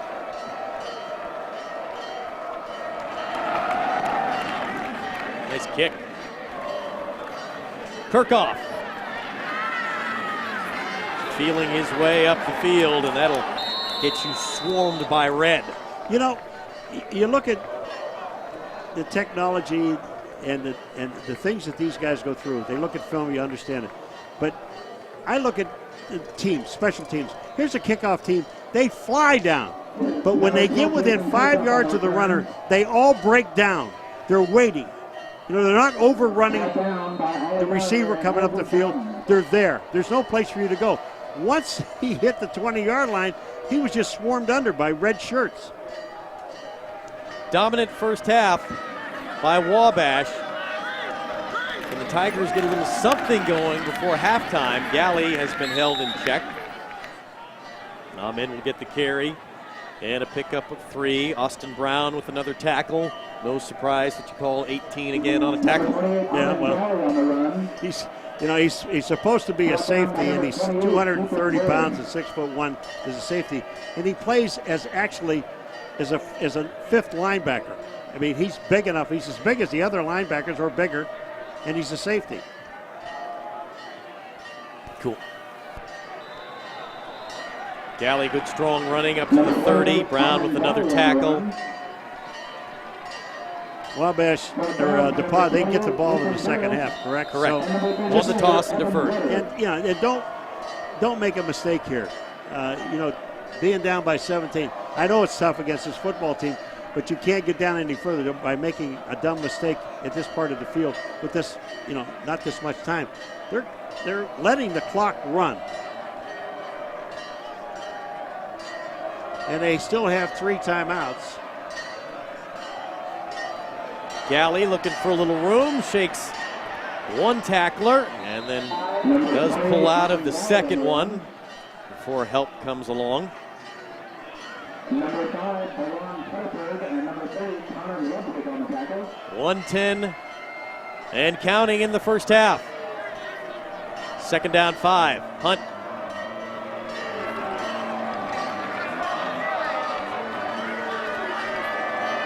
Matt now looks to the sideline. Second Monon Bell game for the sophomore. So he felt much more comfortable coming into this one than last year. Hunt takes some chances and throws pass complete. Nice leaping catch by Hagan. He'll get it into Wabash territory. Woods made the tackle. This is a perfect throw. You know he threw this ball over 3 guys, and there was a guy behind the defender, which is Hagan, and Hagan goes up and catches the ball. Watch this. Look at this pass. This is perfect. Over the defender and in front of the other 3 guys. Coming back same place, and Hagan drops it incomplete. You can't look at who's tackling you, Mr. Hagan. You got to catch the ball. Jake, you catch the ball first, and then you run with it. This is a mistake he made. The perfect pass, hits him in the hands, but he was looking to his right at the tackler. It was Brown, and he's big, and he comes fast. I'd be looking at him.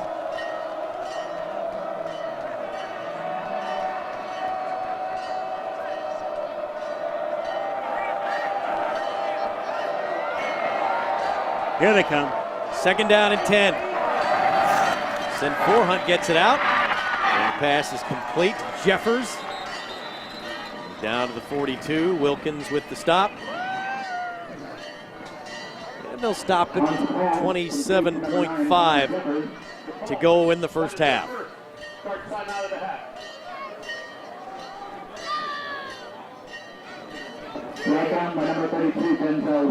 27 seconds, still 2 timeouts to go. If you can get another one down the middle, you have a chance to get some more points. Well, and all 3 passes they threw were really not long passes. The longest one was, I think, about 19 yards. What they're trying to do is hit a short one, get a break, and maybe break it for a long game.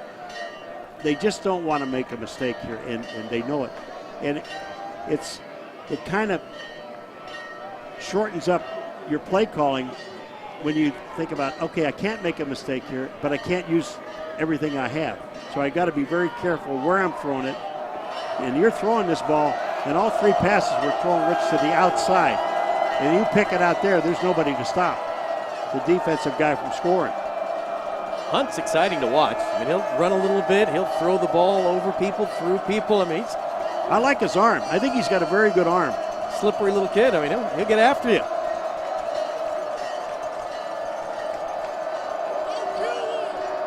Seventh play of the drive.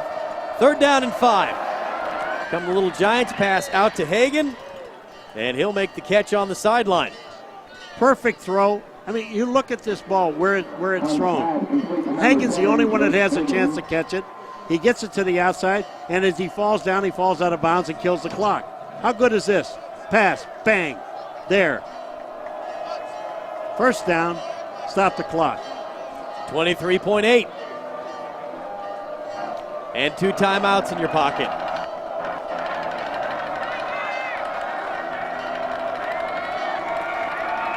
Hunt looking, and now he's going to accelerate and get caught. Akin Rabade got him after a gain of only 3, and they'll have to burn another timeout. How does he get out of there? I mean, they had 5 guys coming. And Hunt, you talk about patience. Watch this.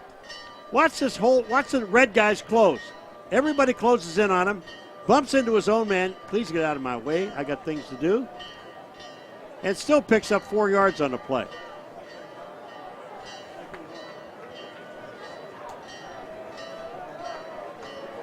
Ball at the Little Giants 34.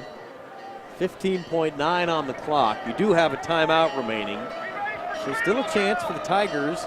If you're DePauw, you think if you can get some points here and get something done on that first drive in the third quarter, then you're right back in this. And you got Marco Adams, who's the field goal kicker. He's 12 of 14. A very good kicker, very accurate. Has a long of 43, does Adams.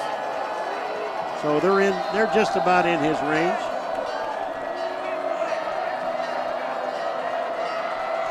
They have 1 timeout left.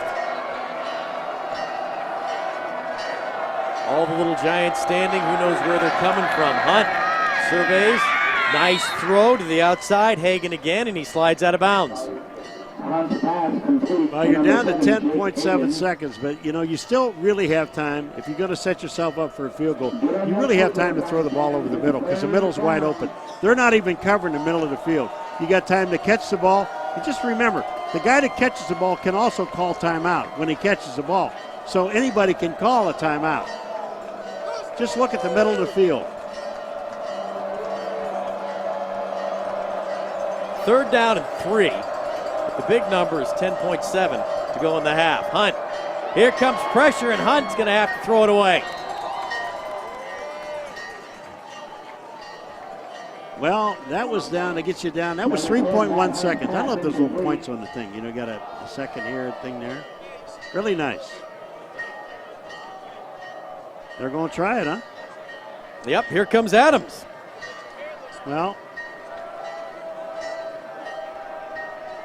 this will be 48 yards. 5 yards longer than his season long. Good to hold. Ball's down. Kicks away. 5 yards short. Well, there you have it. Numbers at this point in the season are true. They are. As long as 43, he kicked it 48. He missed it by 5. I went to the Citadel. Help me. He kicked it 43 yards. Help me. I went to the Citadel. The one couldn't take the 4 from the 3. 1.7 to go in the first half. Wabash has played very well. They look like a team that's 8-1 on the season. And they're not that many players that they're going to lose next year when you look at this team. If this team, if it pans out the way it's going in this game today, they'll be 9-1 in the season. Of course, if they get in the playoffs, which I think is really nice, you only have to play 5 games to win it. Yeah, Division III. That's all. 5 games. That's not even being a wild card team in the NFL. That's even farther back than that. You're a wild card. You're so far back. It's a tournament and then some.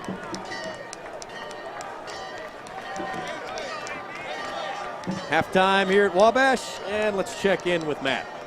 Well, Coach, it certainly feels like it's been a more competitive game this year, but you have to be happy being up 3 scores at the half. Absolutely. I think our defense has played well, and offensively, I think we played well too. Obviously, wish you could have finished a couple of those drives down in the red zone and not had to kick field goals, but certainly happy to go into the half with the lead. What's been the key to slowing down this DePauw offense so far? Well, I think we've done a good job against the run, maybe minus that last drive. And that's been huge. And then when we forced them to pass, we've been able to get some pressure on them. Thanks, Coach. 17-point lead at the half for Coach Rayburn and his Little Giants. Great excitement here in Indiana for the 121st Monon Bell Classic between the Tigers and the Little Giants. Is the bell going to stay red for a 6th straight year? Take a look at the numbers throughout the first half. The big one, the score 20-3, but rushing yards for DePauw 18. Paul, that's not going to get it done. No, and this is where their strength is. Their strength is running the football. And even, you know, you take a look at the passing yards, there's only 106 yards in passing. They've had the ball enough. I mean, look at it. They almost 12 minutes they've had the ball. They should be able to do something with it. The interesting thing about these two teams, they're so well disciplined. Look at the penalties. There's only been 4 in this entire ball game. 2 of them they picked up. They thought there were penalties they didn't have.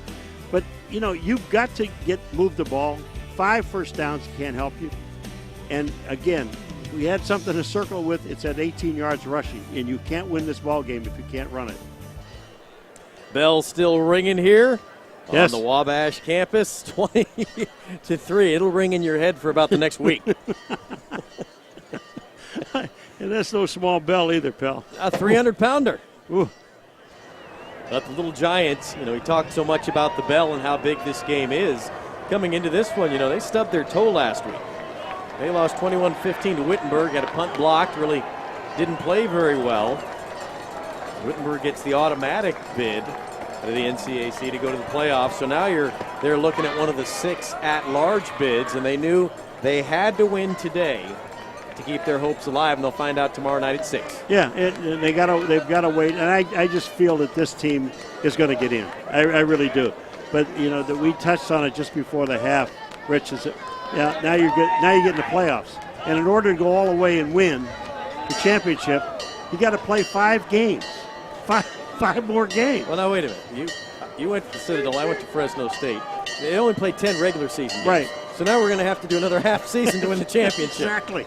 I mean, it's amazing what they talk about. They know exactly where they're going in their life, and it's not about I'm going to play pro football. I'm going to do it. I have a job. Here's who I'm going to go to work for. Oh, they'll tell you, I'm going to go to work for Target, Chain Supply Management.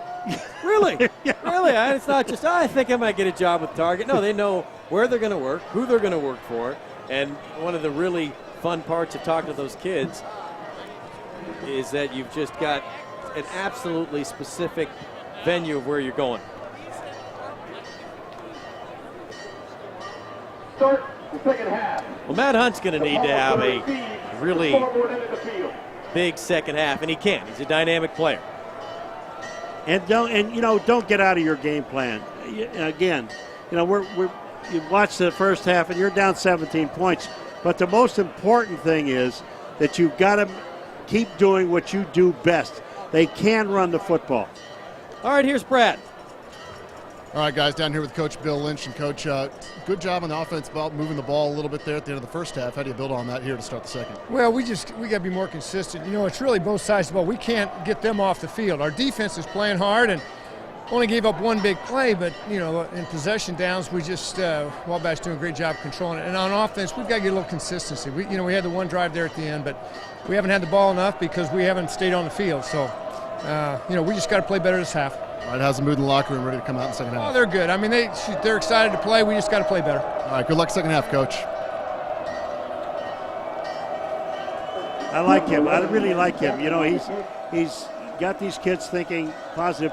They didn't think this team would be very good this year, not as good as they are.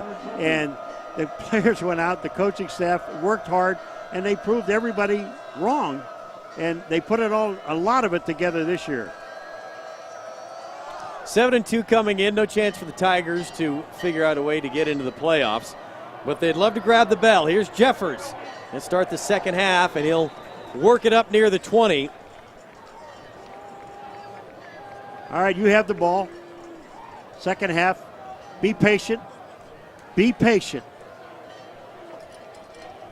They'll see what they can get done with that ground game. You know, both teams started the game, Paul, with a little different game plan than we assumed.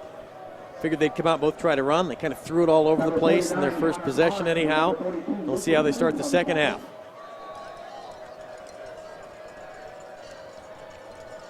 Get it to your horses. Get it to Gruber. Get it to Galley.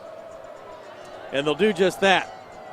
Galley looking for a little room, and he gets unloaded on by Austin Brown. Coming downhill in a hurry. You know, we talked about this guy at the beginning, Austin Brown, and I'm telling you, folks, he's a safety. But here's a guy that's 230 pounds, and he plays close to the line of scrimmage.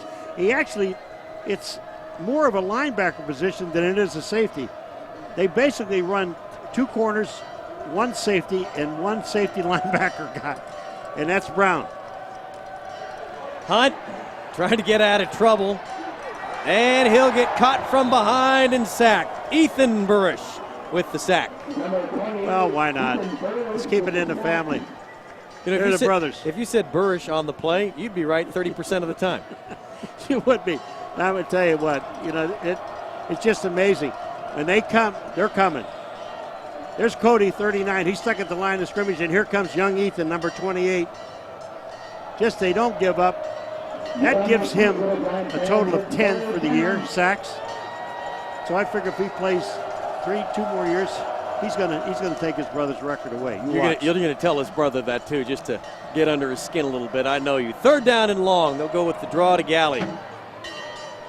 And it'll be a quick 3 and out to start the second half for the Tigers. But, you know, that's a good play. You're third, and you've got, for them, against this defense, they're going to send all these people. You got 3rd and 14. It's a long way. So don't make a mistake. Don't throw the ball away, interception. Kick the ball away and play defense. As the coach said, they only gave up one really big play in the first half. They're playing very good defense. Simon gets the punt away. Woods going straight up the middle. Slips out of the wave and then gets caught and dropped. Flag flies. Peter Nelson had the tackle. Flag resting on the Wabash W. Well, that occurred in the area of Sansone, number 31 for DePauw. It's away from the play.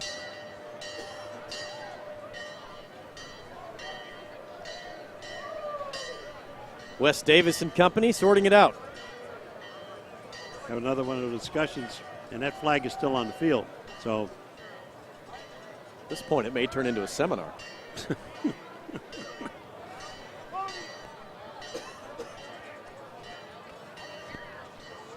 Here we go. 2 fouls on the play. Oops. We have a personal foul. Number 31 on Wabash. We have a personal foul. Number 14 on DePauw. Those penalties will offset. First down. If you're a parent, you know what that equates to? You guys go figure it out. That's right. Leave me out of it. Yeah, and if it's going to be that kind of a deal, if it's against both of them, and you know it's against both of them, let it go. Let it go.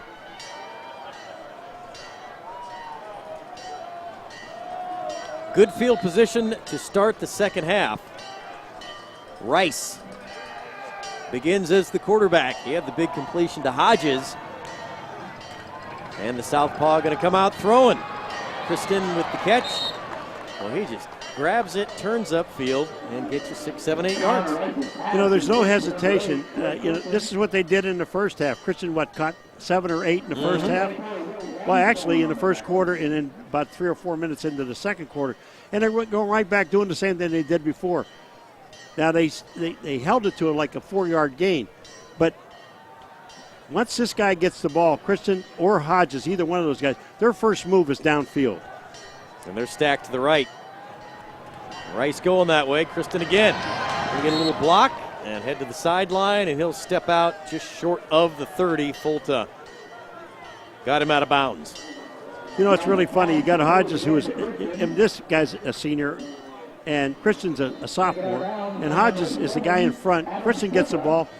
This kid's throwing blocks downfield. And again, he's 5'7", 179 pounds. And Fulta, who made the tackle, is an entrepreneur. He runs 2 food businesses on campus, Pizza Dude and Cheesin'. Said, is that through a class? No, he just hires some kids. They run it. Stuff some money in his pocket. Good for you, son. Nice work.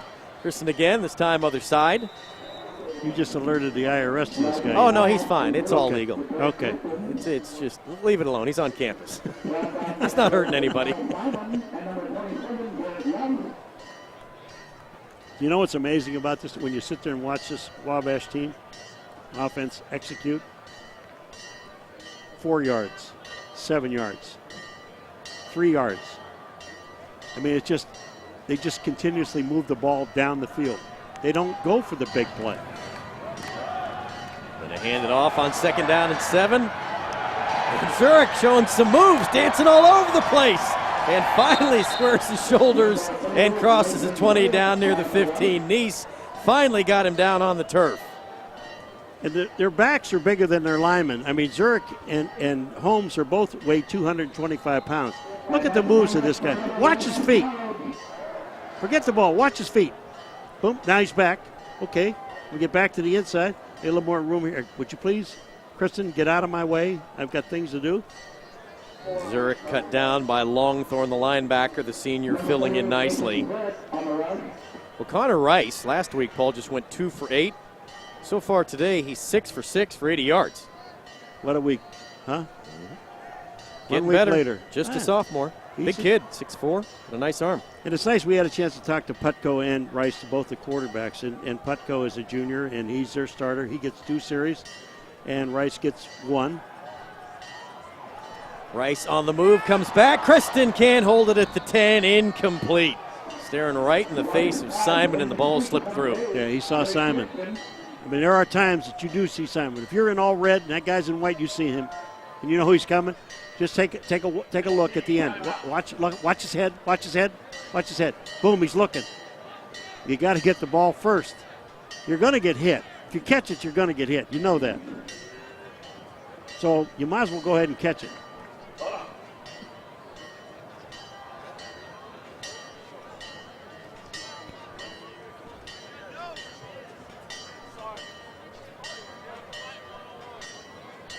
Third down 11. I think we have a little miscommunication on the field.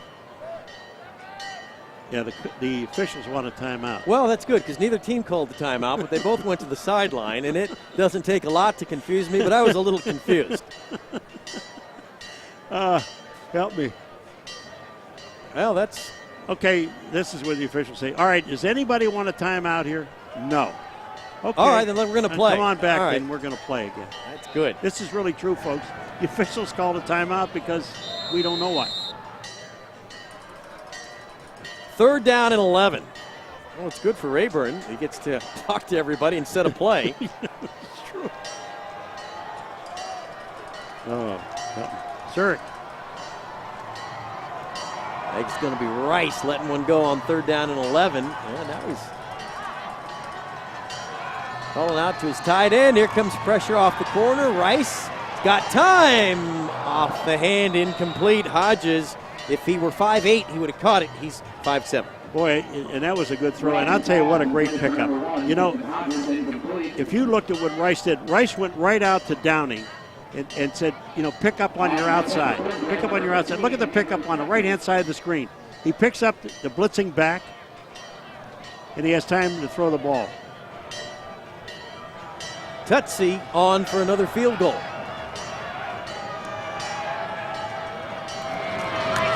And 36, it's blocked. Field goal is blocked by the Tigers. Clark Costello, the senior, came through and blocked it. Now, if anything turns the team around, it's something like this that happens. I mean, look at this block. I mean, Costello, we had a nice chat with him yesterday, but just comes right up the middle. Young man from St. Louis, going to graduate and go back and work for the family business. CK Power Products. Good power on that one. Blocked field goal. Well, everybody knows exactly what they're going to be doing 3 years from now, so it doesn't matter. Hunt and the offense on. Can they get a little energy off the blocked field goal? They stick with the original game plan, then they'll run Gruber, and he finally gets whistled down. Austin Brown stood him up. You know, it really is strange for a team when you're playing a team like Wabash, who kind of basically runs unorthodox lineups, not unorthodox defensive plays, but unorthodox lineups. They put people where they shouldn't be, but they end up where they're supposed to be after the thing is snapped. It may not make sense to you, but it really does to them when you watch them play defense. They are so quick. They cover up all the holes. There's just no place to run. And then Gruber trying it again. Not much there. It'll be third and long. And Rich, when you think you can go to their outside, there are people outside, and you think you're blocked from the inside. The thing about this defensive line and linebackers is that they all are moving at the same time. And they know exactly, they're so well disciplined, they know exactly where they need to end up. And that's where they do end up, and you can't run against them. Hunt sends McClamrock to the other side of the formation. 3rd and 8.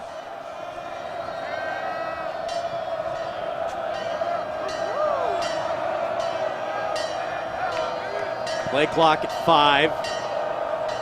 Here come the Little Giants. Hunt going to try to do it himself around the right side. And they'll cut him off and stop him. Woods wouldn't let him get outside. Brown right there as well. You know, when you look at this defense, they had 4 guys stacked on the left-hand side. So Hunt thinks, I can look at him to the right-hand side. Hunt thinks now I can get back to the outside and run the ball. Once he did that, look at the pursuit by the corner, by the safety. Well, Austin Brown, yeah, well, you know he's going to be in the area. This is what happens. You think you've got an opening because they're stacked there and you can't get there. Good punt by Simon. Sails over the head of Woods, but he'll grab it at the 10.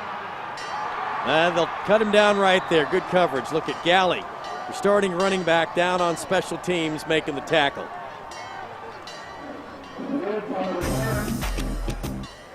Little Giants ball when we come back.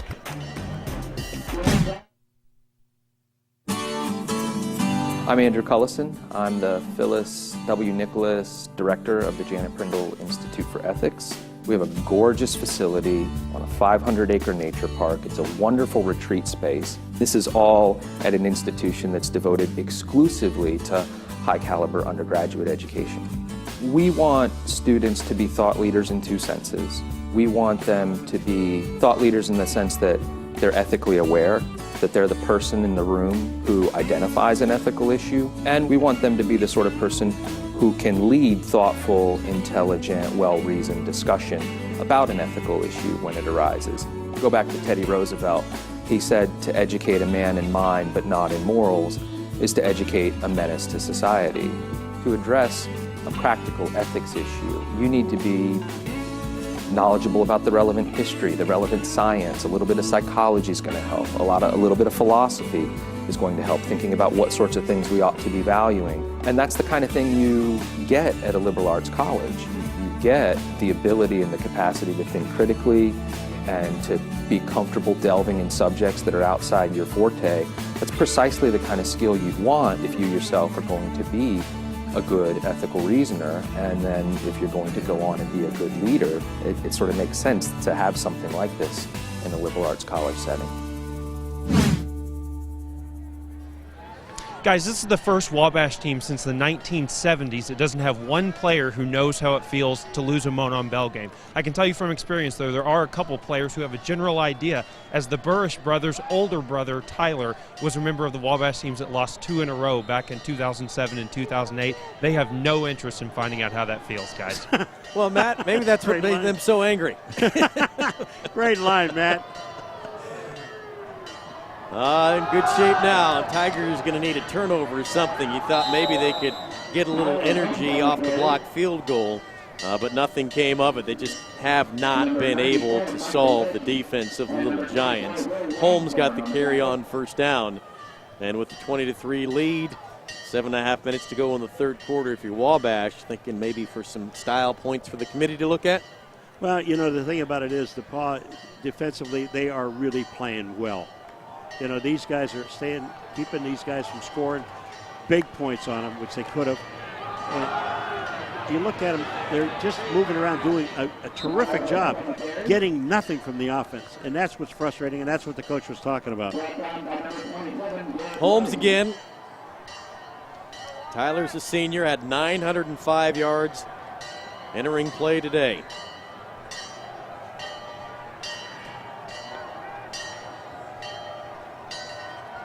They got nobody covering the slot on the left-hand side. Well, yeah, that's Kristen. Is he good? I think I've said his name 16 times today. Well, they only have to go 4 yards, and they're giving him 8. See if Putko sees it. Clap, and he comes back the other way. He's been dialed in to Sammy Adams. Going to be right near the sticks. Thomas Gray with the tackle. Now they had to get to the 21-yard line, just beyond the 21. Do they get there? I'm going to tell you what. Barely. I don't think so. They're moving the chains. I know, but he did not get to the 21-yard line. I used to like when you and Joe Theismann on ESPN would go back and forth on that, on about where the spot was. You were pretty good at that. Did you have somebody cheating for you? But No, you used to say they're 4 inches short, and they'd come in, it would be 4 inches. You'd say, they got it by half a football. They'd measure, it'd be half a football. I remember these things. Well, I tell you, I guessed right a lot. You did. You were unbelievable. I do remember that. Rich Cellini, Paul Maguire. 44 years in the broadcasting business. 63 years in football. Amazing. What a career. Yeah, I'm too old to be here. No, this rejuvenates you. You're young. Yeah. You're the guy who makes all the kids laugh in the meeting. Well, sometimes when you don't know what you're talking about, you can make people laugh. Oh, they love it. Yeah. To the air on second down. Kristen makes the catch. Putko took a pop. And Kristen, for a former quarterback, he looks just like a guy who knows what to do with the ball in his hands. And he grabs it and sprints to another first down for the Little Giants. Just amazing, to me. You look at the quarterback sitting in that pocket, and here comes Kristen again. I mean, he's so close to the ground anyway. He's only 5'9". He gets right down and takes the ball right off the turf. It's down to 36. Try a double move, and they'll come down to the safety valve that is Kristen. Makes the first man miss. Slipped right around Rice. Rich, you can't run this play. You can't do what Putko just did if you don't have a great offensive line. He had all the time in the world to throw the ball. He was looking downfield. He wanted to throw the deep ball. That wasn't there because there was double coverage on the outside. So what he did, he just waited, saw Kristen standing there by himself, threw the ball, and they picked up 6 yards. But he had all day to throw it. Play before that, he got hit, Paul. I couldn't remember him being hit the rest of the afternoon. He has been clean throughout. Tyler Holmes can't get wide. Volta there to fill quickly. Holmes will just get a couple. Tyler Holmes just hasn't been able to get free, and he needed 95 yards to reach 1,000, and it really doesn't look like that's going to happen. But as long as they keep this lead, they will be running the ball. He needs to just break one big one. Well, I like it. Now with the tailgaters, now they're setting off fireworks. We've got the bell, we've got fireworks. There's a lot of noise around here. We've got the crowd, it's good. There's a rocket going off to the moon here in about a half hour. 3rd and 2. And Putko's going to get that and more. He'll get into Tiger territory before Longthorn spins him to the turf. Well, we've thrown everything else at you, DePauw. Why don't we throw a quarterback at you, let you try to tackle him. Take a look at the blocking in here. That guy, 25, is Holmes. All he has to do is just tie up the corner, Baker. And you got first down easy.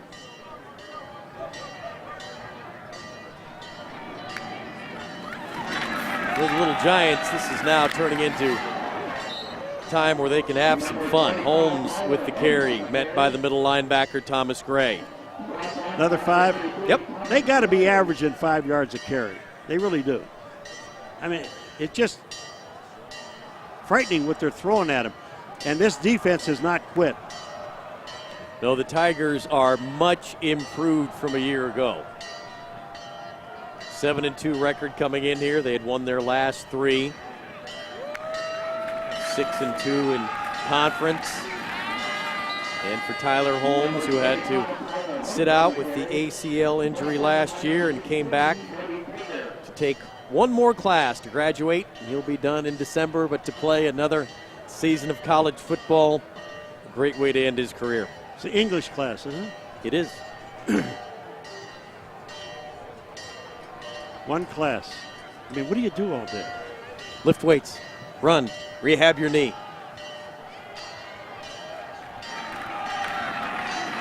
First down.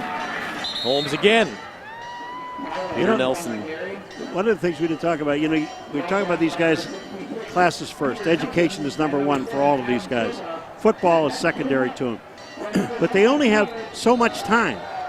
that they can spend at practice, a lot of times they don't, after practice, they don't have time for meetings. And I just think it's really strange. We've got to have meetings and film to see all this stuff. These guys, you know, when they have spare time, they do it basically on their own. They just, if you have a project to do in class. Putko looking complete, Hodges. And he stood up and finally wrestled out of bounds, but Houston Hodges with another catch down the sideline. Putko read this thing beautifully. He saw the one-on-one coverage on the outside, and he just found Hodges. Watch this throw, and actually Hodges has to come back to get it. Look at this throw. Boom, he sits. Most importantly, catch the ball. Hooper's running over the top of him thinking, where'd you go? What happened to you? Come back here. Holmes cut down by Thomas Gray. Shot right through. Finish your story about the project. The one thing about it, if you got a class project and it interferes with your football, it doesn't interfere. Nobody skips classes. You're here for an education. If you have a project and it runs into the practice session, you don't have to come to practice. And the coach already knows it, and they don't worry about it. But because it's part of the deal. Bill Lynch talked about. Now, Bill Lynch has coached Division I for a long time. He's the head coach at Indiana. At DePauw, he said, you only have so much time on the practice field with them, and you realize you just simplify some things. They're smart kids. They'll do good things. Putko going to look to the end zone. Batted away at the last second. Kristen was open. Hooper took it away. Boy, I'll tell you, this is an outstanding play by the corner, Hooper. Kristen knows it is too. They just patted each other. Take a look at this. He's covering Hodges. Then he sees the ball. He makes a break on the ball. He gets his hands out. That's touchdown. What a super, super play.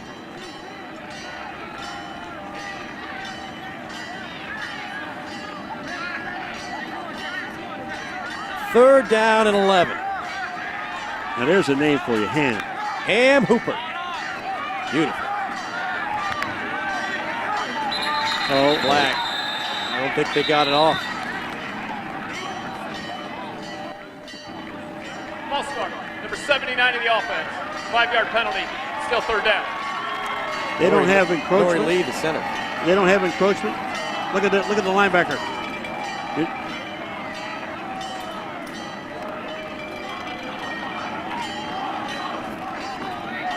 When you see the guy over the line, he can snap the ball. He's offside. I swear. It's part of the deal. What year did you learn that in? 51 to 16? Year one? Back in Youngstown? 3rd and 16. Gray backs out.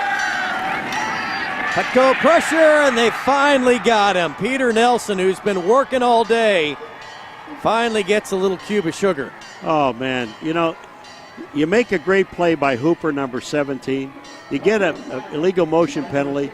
Then you get a sack. I mean, that's playing defense. This defense, and, you know, Coach Bill Lynch was absolutely corrected after halftime, and he just said, you know, our defense is playing extremely well. We gave up one big play. We have just had no offense in this ball game. Rice going to hold it. Tutsy's going to try one from 44.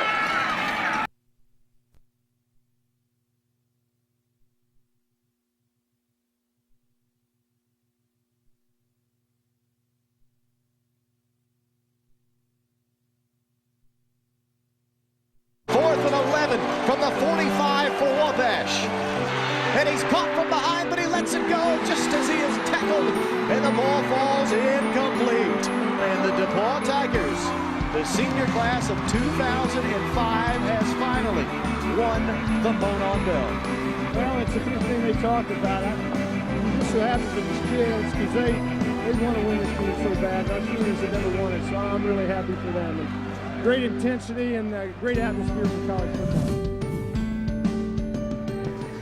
Yeah, his first year for Coach Lynch, they got it, finishing at 8-2. Justin Woods injured on the play, got up momentarily and then went right back down on the turf. Paul, another look. He is number 9. He's coming down. pull his ankle. He grabbed his knee, but his right leg just stuck into the ground. And DePauw now with the football, and they'll run Gruber around the left side, and the freshman Jack Gruber, 350 yards on the season, entering today's game. 20-3, 12:15 to go. Tigers have to do something they haven't done all day, and that's solve this defense. And now, we're not looking at field goals now. It's got to be a touchdown. The Scarlet of the Little Giants has been all over these Tigers. And Gruber again, just even when they get a good run like they did on first down of 8, then they kind of hone in and take that piece away and force you to do something different. Again, they're lining up in positions where you think they're going to end up, and they don't. They just move so fast. And that's what, Bill Lynch, was the coach of DePauw, told us. He said, these guys are so quick. And quickness is a lot different than fast. They're quick. They get to where they need to go to in a hurry. 3rd down and 1. Gruber pounding in the middle. He made it. I trust him. 1st down, Tigers. I didn't watch you for all those years on Sunday night and not listen. I paid attention. Well, it's very easy when they have when they start moving the markers before you say anything. That's how I knew the last one. You said, I'm not sure if he made it. I said, well, they moved the markers. You said, I don't know if he made it. I don't care. It's a 1st down. They moved the markers. They moved the markers. He made it. Hunt.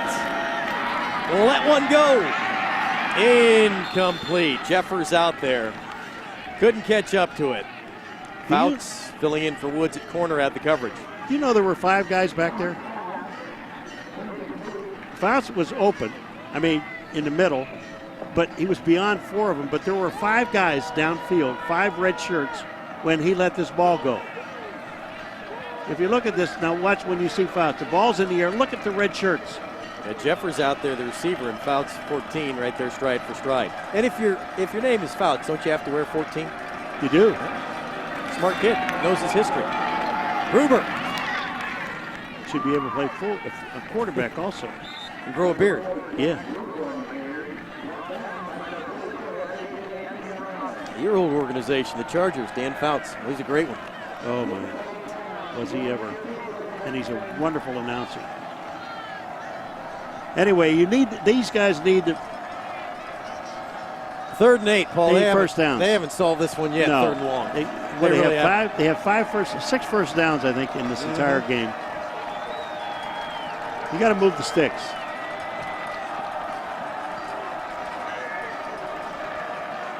You look at this. Look at Wabash's defense. These guys are jumping in there. Here they come. Look out. Got him. They spin him to the turf again. Connor Ludwig with the sack. They jump around on the defensive line. And if you look at these guys, they're all standing up. There isn't one guy in a 3-point stance, and Ludwig comes from the outside. You're sending more guys than they have to block, and there's no way you can stop it. Since Woods is out injured, Hodges will come in to return punts. And it's blocked! A blocked punt! And the Little Giants still going after it in the end zone. Touchdown, Wabash!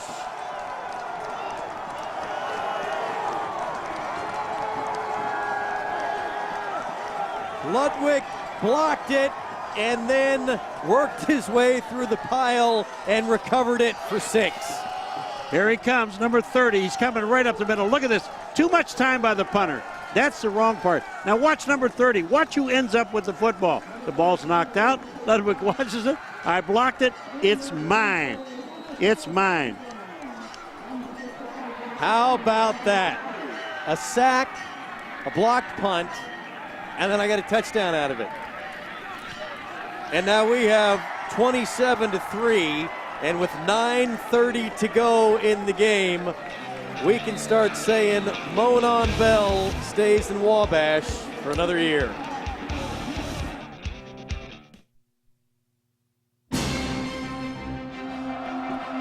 Dick to pass. Out to Coors. He leans forward and makes it. Alex Coors converts the 2 points. We're tied at 21. 3:37 to go. 4th and 5. Huge play for the sophomore.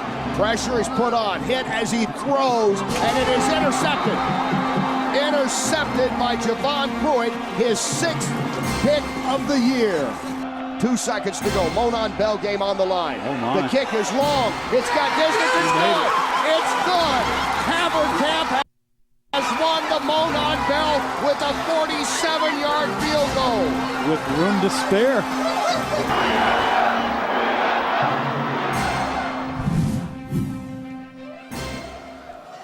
There have been some great games.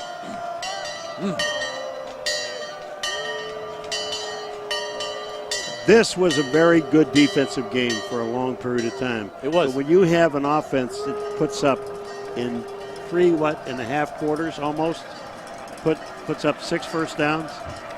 Only 1 so far in the second half. In the second half. You just, I mean, and this defense has not quit.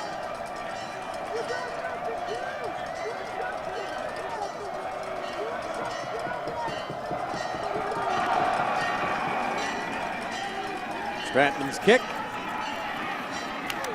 Taken by Jeffers, and he is taken to the turf.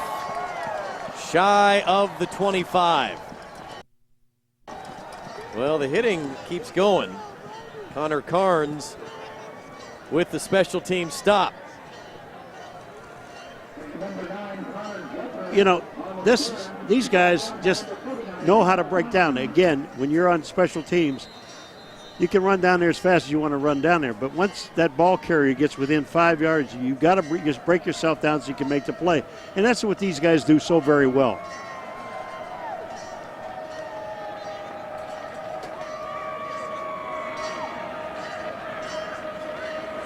Well, the Little Giants, with under 9.5 to go, they're still going to come after you.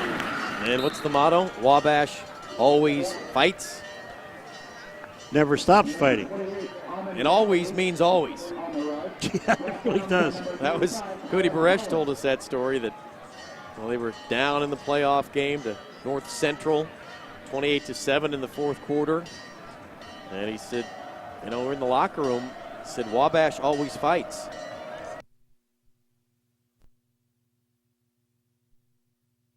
Didn't won 29-28. He said, when my career here is done, that's what I'll take with me. That's the one I'll remember. You have to persevere. And always means always. And they always come after the quarterback, and the ball pops out from Hunt. And the Little Giants are rolling.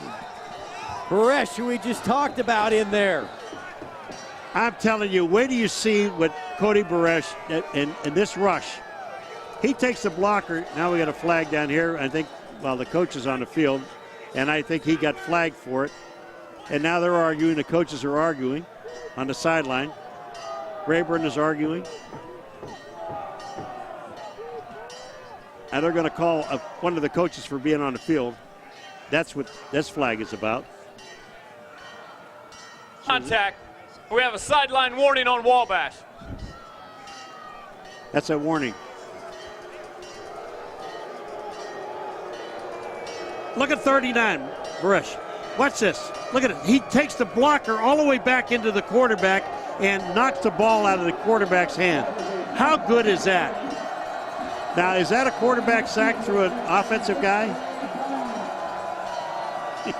The Tigers get it back. That's the good news. Bad news is it's 3rd down and 16, and Wabash is going to come after you again. Galley going to get the handoff on a draw. It'll be 4th down and long, and the Tigers will have to punt it away. Ethan Burrish with the tackle. Austin Brown in there again as well. You know, it's just amazing how quick these guys are. Just take a look at these guys. I mean, now they're at the line of scrimmage, but they know that his little brother, who's not that little, by the way, Simon, send one in the direction. Hodges. And the Tigers will get down there and down it with 7:42 to go. And for Wabash, with a 27-3 lead, let's check in with Matt. Guys, just an update on Justin Woods. You saw that he went down in one of those unfortunate non-contact injuries, holding his knee. He was just carted off the sideline here, so we certainly don't want to speculate on anything, and hopefully he'll be okay. But Wabash, it looks like they're going to win this game and hopefully make the playoffs. He can't go next week. That's going to be a big blow to this defense. Yeah, thank you, Matt. That's a good point. It's unfortunate for the young man, but you think about you earn an opportunity to get into the playoffs, you'll be without one of your very good cornerbacks and a guy who also handles your punt returns. And I imagine we're going to see a large dose of Tyler Holmes here as we wind this one down. Tyler Holmes is, 225 pounds. He's 6'1". But when he gets to going downhill, it takes an awful lot to bring this guy down. Well, he talked about coming in. He's 95 yards away from 1,000, and the coaches, players all talk about they don't care about that. They're interested in what, winning the game. He's got 43 right now. You're going to have to run the ball. Well, see what you can get done, 25. Well, and they all say when you ask them what's important about this week is we want to win the bell, which means they want to win the game. But they don't even know. He really didn't know how many yards he needed. No, he was.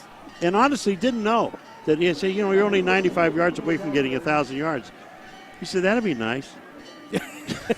I said, well, you're playing in your 5th year. So are you the only one that won the Monon Bell for 5 straight years? I don't know. Yeah, and then the support staff, media relations, said, the only one that we can find, since World War II and really started keeping records, he'll be the only one to get 5 straight. Going to go over the middle, incomplete in the direction of Kristen. Rice couldn't get him. Now, we just saw a little while ago, we saw Hunt throw a ball where there were 4 red shirts. Now we see Petco throw a ball. And Rice. Rice throw a ball with 4 white shirts. So these guys love to throw into a crowd, I guess. Kirchhoff waiting back near the 10.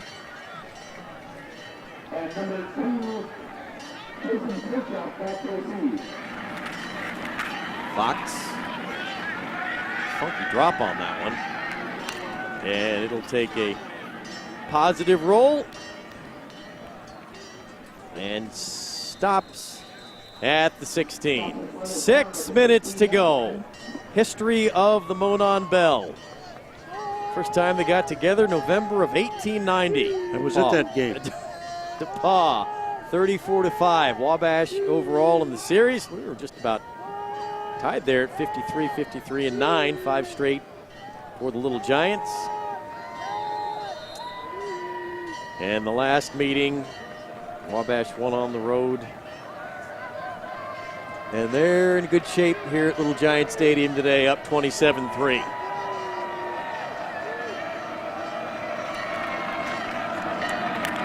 Looking for 6 straight. Kirchhoff is in as the back, and he'll get the carry. DePauw will be a much better team next year, but unfortunately, so will Wabash. And that's what makes a rivalry good. Oh, man. And it is so special, folks. You're 27 miles away from, and at the final game of the year, every year, that you're going to face each other. And in a lot of instances, it's the one that saves the season for you. Unfortunately, that isn't going to happen for DePauw. We're staring at 7-3, which is a nice improvement over a year ago.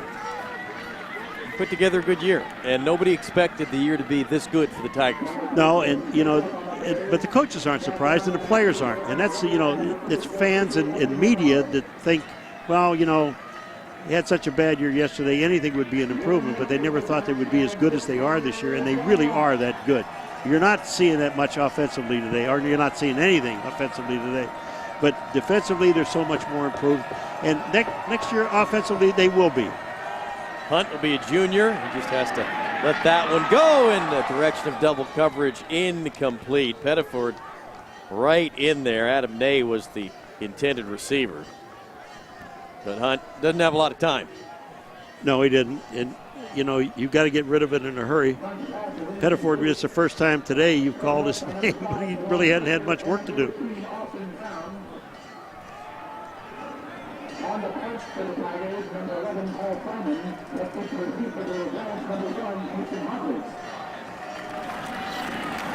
Simon's punt is out, and the fair catch is made, and here's Brad. Well, guys, like you said, it's another tough year on the DePauw sideline here in Crawfordsville, but there is a lot to be optimistic about. I mean, 7-2 record coming into the game. You know, fans, students, coaches, alumni, thrilled with Bill Lynch and what he's done the last few years. And to a man, all the players we talked to yesterday said the improvement from year to year, it's not a lot of different personnel. It's guys buying in. It's younger players getting time. So one more step this year. There's a lot of reason to have optimism in Greencastle. Unfortunately, it won't be with the bell this year, but they think going forward that this team's going to be in a good position to bring that bell home several times. Thank you, Brad. You know, you just wonder sometimes, you know, you don't get a chance to talk to all these young men, but you wonder sometimes what makes the decision between Wabash and DePauw when the two schools are only 27 miles apart. I mean, it isn't like I'm going for a climate change. No, that's a good point. Holmes with the carry, and when you look at the rosters, a lot of the kids from Indiana. Yeah, and the neat part about it is there are a lot of these guys on Wabash team and DePauw team that played against each other in high school, and they really know each other from high school, and they make a decision, you know, here we go, now we're going to play against each other again for the next 4 years. Such positive feedback from the kids and their experience and what they've learned and gone through, and just sense the enjoyment and really what the game is about. Holmes with another carry, and what you'd hope you had a son and he came and experienced something in college football. And Bill Lynch talked about that he has 3 boys, 2 played Division I, 1 played Division III, and he said they all think they had the best experience. He said, but I really understood it from a parent's eyes that, you know, my son really had a neat experience because he didn't want to play Division I football and didn't want to be married to it 365 days a year for the next 4 or 5 years. Let me ask you a question. Last year was your first year doing this game. Mm-hmm. What did you take away from this? Because you have 2 young children that, you know, not school years yet, but what did you take away from talking to these guys? You know, you look at it from that perspective. Putko, he has read the defense well today, has another completion. That you love a liberal arts education. That's Adams again. You know, I love a liberal arts education. I love the maturity that the young men display, and I really was impressed, most of all, with their sense and where they wanted to go moving forward. I've never met a more confident bunch of people in my entire life. And you talk to one of them, and isn't at the beginning of the sentence, they already know where they're going. You know exactly. You ask a question, you get an answer. A well thought out answer. Oh, yeah.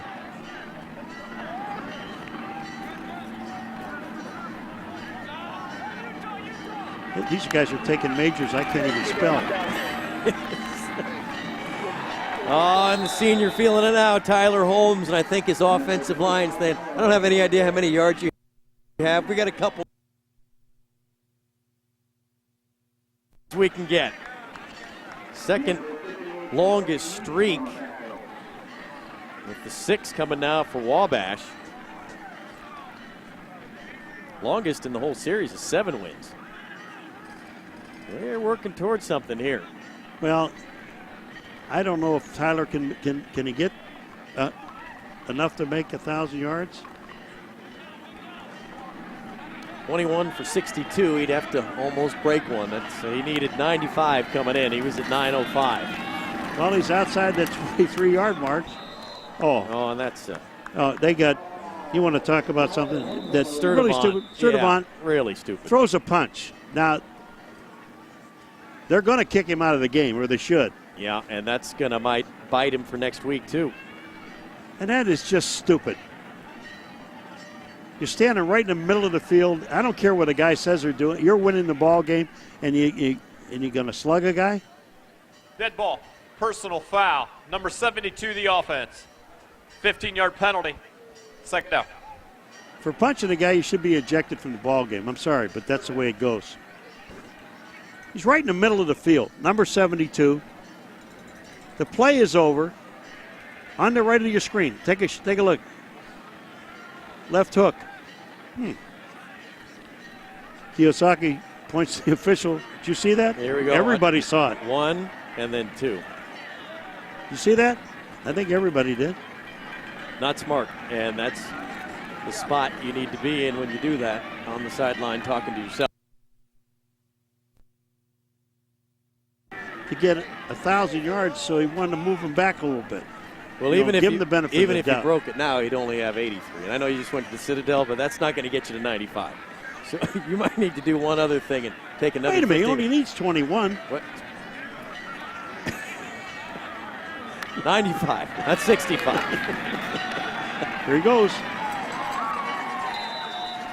Philip Ganser, senior backup safety with the tackle. And well, it's not going to be 1,000, but you make the playoffs if you get in. Yeah, figure out a way to get some yards there. They won the bell? Won the bell, number 6 straight. They get the opportunity to play 5 more games. You got to earn them.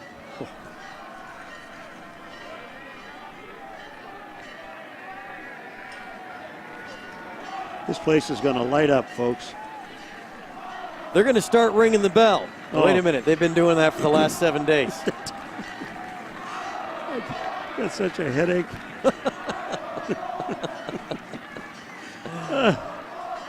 They'll let the play clock expire here in Wabash. They called a timeout. Take their first 37 seconds to go, and the celebration can begin. And they didn't take this time out to insult DePauw. They took this time out just so that they can get back, regroup. They ran as much clock as they can off, and that's what they're trying to do. They'll go back in, run one more play, and it's over. 4th down coming up, so they keep the bell red and let it ring. 300 pounds, Paul. I know you tried to lift it. Didn't work out. And, anybody can ring it. When I did try to lift it, I went directly to the hospital. It's very painful. Can you imagine living next door to that baby all for a week?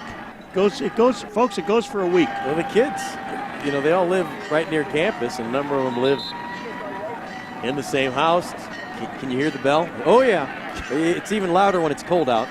Sound travels better when it's cold. You learn a lot talking to them. Holmes on 4th down. He'll come up a little bit short. So with 31 seconds to go, we'll switch it over. Tigers will play a little offense.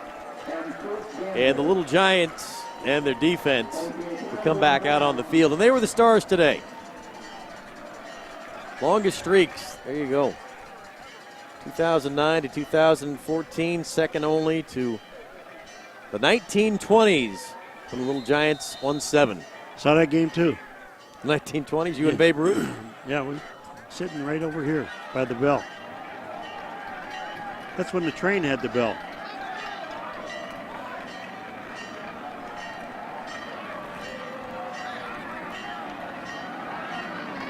Frustrating day for Hunt and company. Just couldn't do anything against this fast attacking defense. Kirchhoff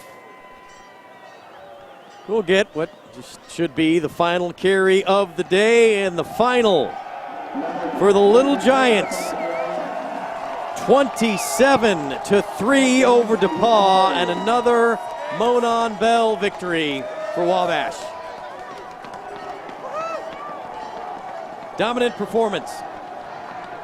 Offensively and defensively, but you've got to give a lot of credit to the defense of DePauw. I mean, these guys, the score is 27-3, but that defense it really hung in today. They played well. Offense didn't help them at all. But a better Tiger team than we saw a season ago. Oh, boy. Is it ever. And this is the part that I really like, where both teams line up and they can come through, shake hands with each other. I mean, this is, to me, is just absolutely terrific. Students moving out onto the field, and they'll be celebrating around here tonight. Downstairs to Matt. Guys down here with Coach Eric Rayburn. Coach, You've led this team to 6 consecutive Monon Bell victories, the second longest win streak in the history of this rivalry. How does it feel? It feels good, but obviously our players have done a great job the last 6 years, including you. But they've done a great job. Their work ethic in the off season is incredible, and they play hard in this game for sure. Coach, there's been some phenomenal defensive players come through this school. Cody Burrish now has more sacks than all of them. What do you have to say about your defensive leader? Yeah, obviously the whole defense played great today, and but Cody had another outstanding game. Great season, great career, and we're thankful there's more of those Burrish brothers, that's for sure. Coach, you're 9-1 this year. Do you feel pretty good about your chances to make the playoffs? I felt pretty good last year, and we didn't make it, so I guess I'm just going to be pessimistic, and hopefully we'll get a chance. I think our guys are worthy of it, and I definitely believe we're one of the 32 best teams, but so hopefully we'll get an opportunity and see what we can do. Congratulations on your 6th consecutive win, Coach. A very happy head coach. And, maybe how many Burrish brothers? There's just one left? Is that all? And they got 3 of them now. There's another one coming. I mean, he wants some more. I like it. I'd take a look at the relative side of the family. How many sisters? Do they have kids? Brothers? Where are we on all this? Yeah, great moment right there. For all the time you spend in the office and away from everybody, that's a great embrace. Oh, man. Let's go back downstairs to Matt. Guys down here with Wabash's defensive leader, Cody Burrish. Cody, I'd made the point earlier in the day how nobody on this team knew how it felt to lose a bell game, but you had a general idea because your brother had been on the same team as me with two losses, unfortunately. Now, you don't have to ever worry about knowing that feeling. How does that feel? Oh, that's the greatest feeling in the world. Just seeing how much our campus loves this bell, man. It's bigger than than anyone can understand unless you really go here and really feel it. So it's amazing. I'm so grateful to come here, and it's a great experience to win 4 bells every 4 years, so it's great. There have been some phenomenal defensive players come through the school. You have more sacks than all of them. How does that feel? Yeah, that's quite an honor. You got to remember, though, at defensive line, it's a unit. I can't take all the credit. My guys, phenomenal coach, too, Amber. But my guys on the defensive unit, just phenomenal. They make plays, and a lot of the time I end up with sacks. So it's really fun to work together with this unit. Congratulations on 4 in a row, Cody. Thank you. I appreciate it. Thank you. That's these guys.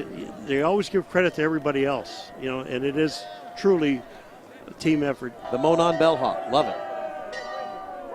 Well, can you imagine if I had a mohawk? I wouldn't have anything down the middle.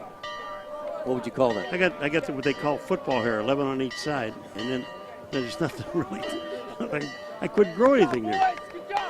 I wouldn't need a brush, I can tell you that. Great day for the Little Giants and their home fans. They got after it. DePauw hung in there and did the best they could, but it was a big matchup we talked about. Could the offensive line of the Tigers get anything going with that run game for DePauw against the Wabash defense? They couldn't get anything going. No, you can't do it. Six first downs in the entire game, and one, I guess, one in the second half. You keep giving the ball back to this offense, and take a look at it. 397 yards of total offense, 23 first downs to 6. Just time-consuming. The offense for Wabash just did exactly what they wanted to do. They had more people open than they could throw the ball to. It was just unbelievable watching them. And even with that being said, DePauw's defense played a hell of a game, I thought. Yes, they did.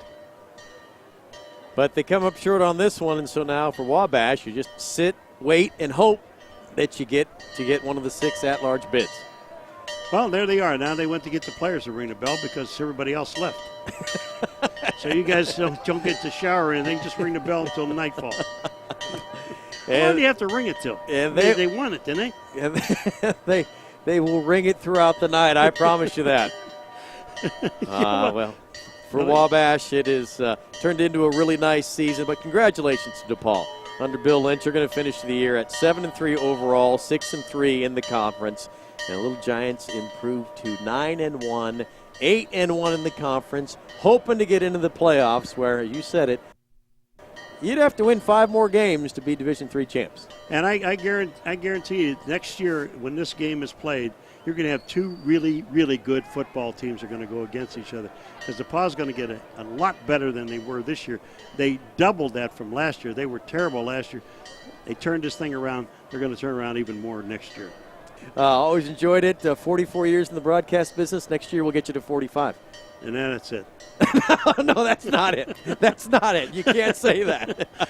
Thank you, man. Really enjoyed it. And great word by Matt and Brad as well. You've been watching the 121st Battle for the Monon Bell on AXS TV. Our executive producer, the one and only Daryl Ewald.